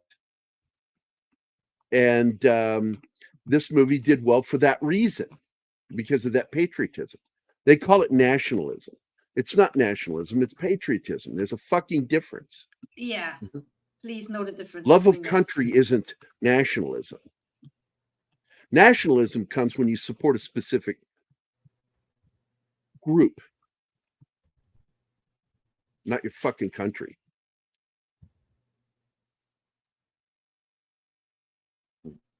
Wait, is this an argument or what's going on, Bush? I encountered Leon when he was in No, it's not an Congress argument. It's a conversation. Yeah. Yeah, that's just talking. Okay. Okay. Yes, They're it's still not supposed to have nice together. people. Yeah. First of all, the favorite people to bring into the CIA to do operative work are preferred sociopaths or borderline sociopaths, high functioning. They're almost all narcissists. And that's not from my mouth. That's from guys that did that work of finding and bringing in people. And but Patriots Day, I got to tell you, I like that film the way it was done. Look, Good film. Good film. I'm a big fan of Peter Berg. He is an extremely patriotic dude, and he loves the people that serve the military, and that's why in everything he ever does, he makes them look good. He also tricked Hollywood into making an Iraq war film when they didn't want to. When he made that movie with the, he made them FBI instead of soldiers. The Kingdom. Absolutely tricked them. Kingdom. We're going to be doing that on here too. I'm going to be doing it on a Military Monday because he got away with making a military movie by making it the FBI. I fucking love Peter Berg, man. He's the shit. He also made another great film that we just did recently, The Rundown, which is a favorite action film of mine. Oh, yeah. Bush is a chef for the CIA. Yeah, I'm talking about the guys who are going to be going out there doing stuff. Their preferred people for those roles are usually narcissists, because they're the easiest ones to work. And I just watched a video on one of the senior guys. He's now retired. Who he looked for. And that was one of the first things he points out. I should find, because it was a really good interview. The guy's kind of a dick, but it goes with the territory. He's funny as hell. He's got great stories. So you can say, not necessarily me. I'm quoting a guy. So you're actually arguing with him, the guy that was in the CIA that did that shit. So we will be doing Gardens of Stone at some point too. This is a film I've wanted to do for a while. James Earl Jones is in it, but it's James Earl Jones, James Caan, Jessica Angelica Houston, and Mary Sue Masterson. That's all I remember. Bush has a And request. I like the film because the movie's about the funeral detail that works at Arlington, and I really love that. Gardens of Stone, man. It was. I wanted to do it so badly. I got so pissed when my wife, when I was in the Army, got the gig to do funeral detail, and I'm like, man, I would She love to didn't do even that, care man. for that. No, she didn't want to do it. I'm like, I wanted to do it, and they wouldn't send me because the honor of being able to get to do that was something I always wanted, but didn't get. Oh well.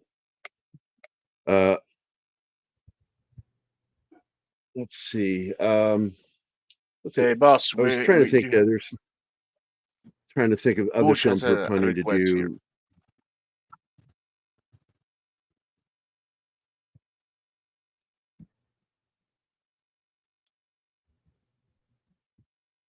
Well, we did do it before the show, but that's okay.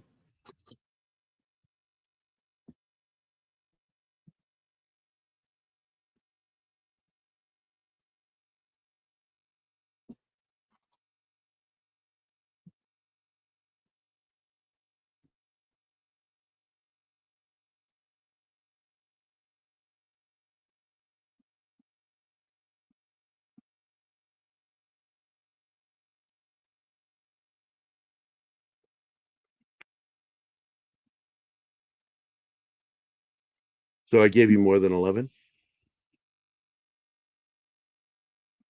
I love you, Bush. Eat shit.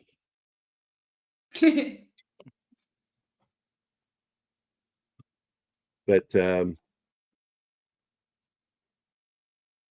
I just think this is a day that will never go away until we're dead.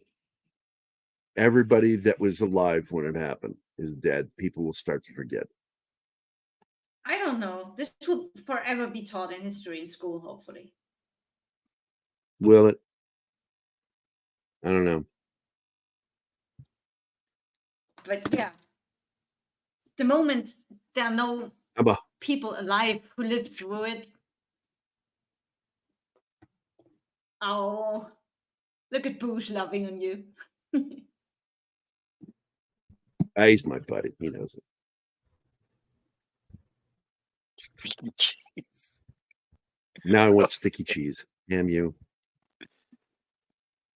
You haven't even looked at his food porn. So, yeah, I don't have it open. Let me get over there. That's a way to start a job. Yeah. Well, it looks like Melanie Delorme has sent in some stuff.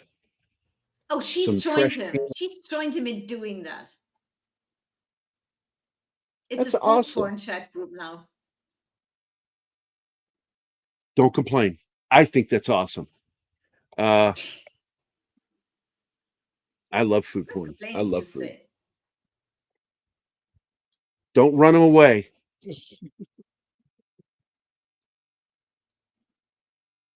Just a reminder, the last Thursday of the month, the 26th, Nadia and Greg and I are going to do Evil Dead 2 for 80s Fright. We're going to possibly have some other people joining us. I was in on Tony's show night before last and met some other people that are big fans of 80s horror. And Did you join the so I sent him an karaoke, invite. Fuck no. I don't know how he's doing it. These streams, I've never watched them, nor the replays, because they are like 5 to 7 hours long. I don't know how they do it. Hey, Big Al. Big Al showing up at the end of the show. Yeah. Yes, sir. God bless America. I'm going to be joining Big Al this Friday for Films with Friends, and we're going to be watching Friday the 13th Part 2. Oh, boy. Yeah. First appearance of adult Jason. I liked part 2, but the third one was my favorite. One, it was in 3D. Went to the theater and saw it. I enjoyed the crap out of 3. And it ended where 2 ends, or it begins where 2 ended, and they even show the ending of part 2, which is cool. And part 2 began with the opening or the ending scene of part 1, and I liked it when they used to do that, and then they stopped doing it. Yeah.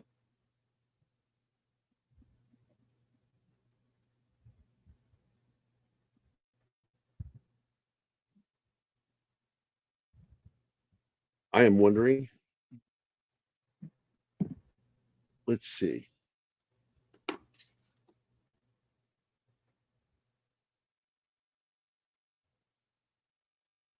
Yeah, I like this one.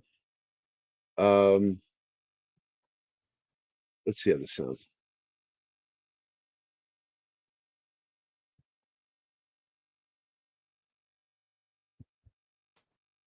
Yep.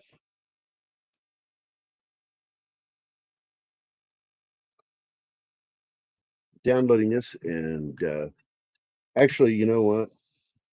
I don't know, Martin. Can I share that with you? What? No, it won't let me share it with you. That's because you're so selfish. In the audio library for YouTube, they have music that you can play on your channel and not get gigged. And they have this song that I want to do. I don't know. How am I going to get this to you? Let me see how big the file is. I'll upload it to OneDrive. Then you can get it if it'll upload. Okay. And we can play it at the end of the show. I do. I love this song. It's like I had so many fights with my dad over the lyrics of this song. You soon, guys. Well, just give me a fucking minute, please. We need to finish that show.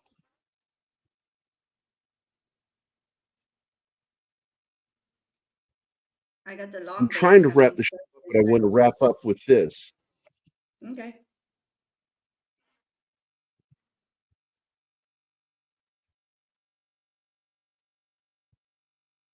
Okay, what should I look for? I will give you the link so you don't have to look for it. What if I want to look for it? Nobody cares, Martin.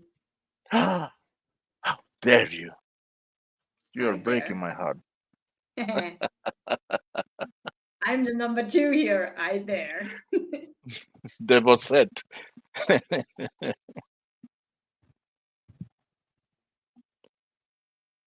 The bossette, yeah. I've been called Dudette before. Actually, by Matt Vader. Dudette? Because I called him Dude. So he started calling I actually me call Dudette. girls dude. He was also the one who said it best when he said, "You're not short anymore. You're fun-sized." That was when he was in quarantine for the coup, and he got so bored that he joined us on trivia night because he wanted to see how we play. And he was like, "Oh, you're really tiny, but you're not short. You're fun-sized." I like that. All right, he got halfway and it stalled. Yeah. Your farmland internet.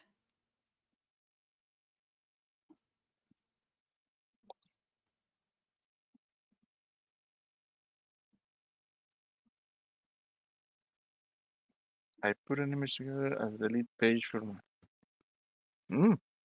Wait, fuck. I'm tired of this shit. Closing. I'm not even gonna upload it. Yeah, I'm leaving. I'll just be off camera and I will do this.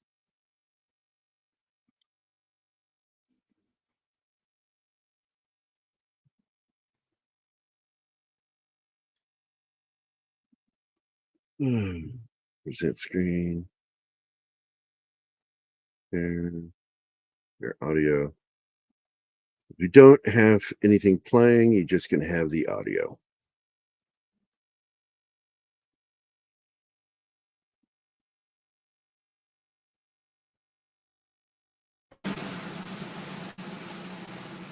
Can you hear it? Yes. Yes.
All right. So that's proper ending. So thanks for being here. We got up to over 50 today, so it was really nice. Down to 49 right now. Into the show. And just remember, this is an important day. As Bush and 11 Alpha continued their conversation. My answer to that, Bush, is always thank you for letting me serve. And I also tell people, it's really tough to be thanked for something I enjoyed doing. I had a lot of fun. So, anyway, everybody have a great middle of the week. It's hump day. It's not officially a good hump day until you do your humping. So get out there and hump away. Something is forcing you to say stuff like that, right? I have to be me. I know. I gotta be. And I still love you. Yep, there you go. 5, 10 hours. Yep. A lot of you short motherfuckers. Man, I envy you though. You don't hit your head getting into cars like I do. Nope, I got a scar right here from smacking my head one too many times. So, and by the way, I wanted to show this covers. This is the new cover for the audiobook of Peleliu File. This is one of my paintings.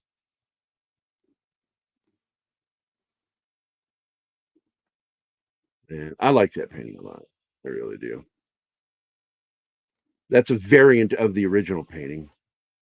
But she did a good job. This is another one. Just got approved by the author.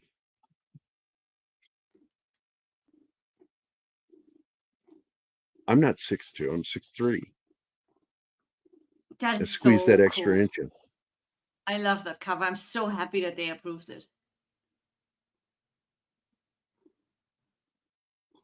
It's going to be interesting. And again, I want to throw this out there. This was my contribution to the zeitgeist. I did the first book on the taking down of bin Laden, published in September of 2011. And we are the first graphic novel to win the coveted Military Writers Association of America.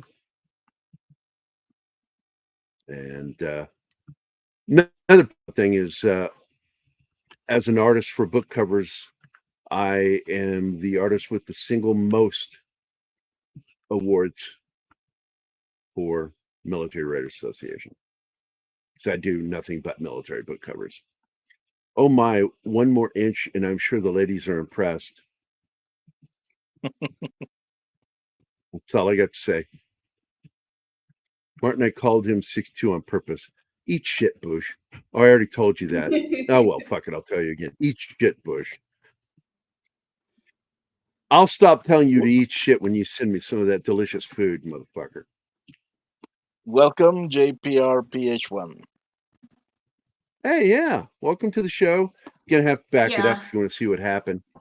Back it up because there's great conversation. I had some great conversations during the show with my friend Mephisto. He's always fun to have on, and of course, you know, Joe was here. So if you rewind, you get to see all those guys. And of course, my buddy Deleted Scenes is here, hiding behind the American flag. And not talking. That's kind of mean. I'm sorry. Mean.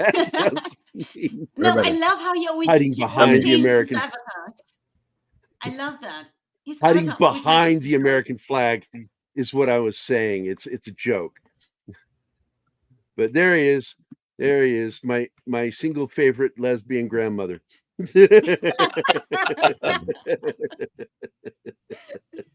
I didn't think I'd ever meet anybody else because I always thought I'm the only person that probably looks. When I got short hair and wearing my glasses, I look and I have my buzz haircut.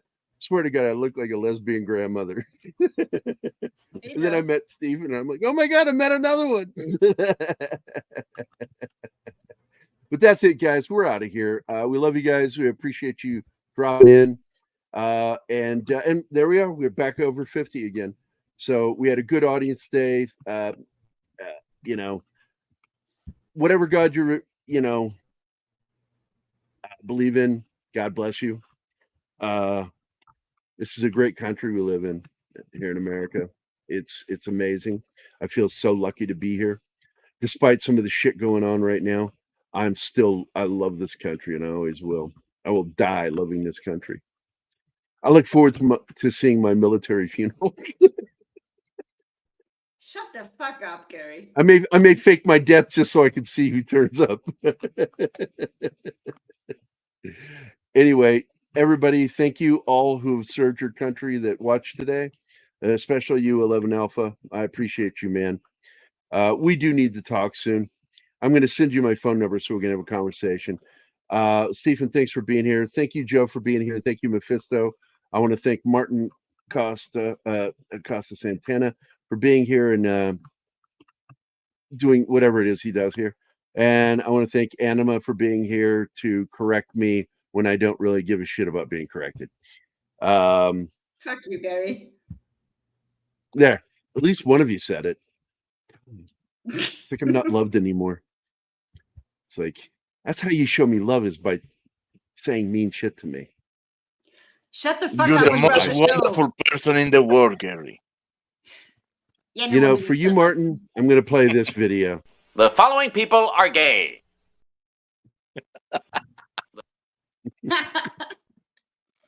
Oh, and I've got another one for you too. Where's it at? Where is it? Oh, it's not on this one. Is it in the main? Is it in the main? Where's it at? I got to find it. What the Yeah, here it is. Here you go. Now? Dan Bongino slays me. Listen, fuckwad, so you can shut the fuck up, okay? So you can shut the fuck up, okay?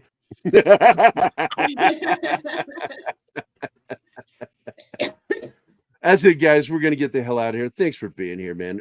Every day we get to spend with you is awesome. So everybody have a wonderful day and see you later.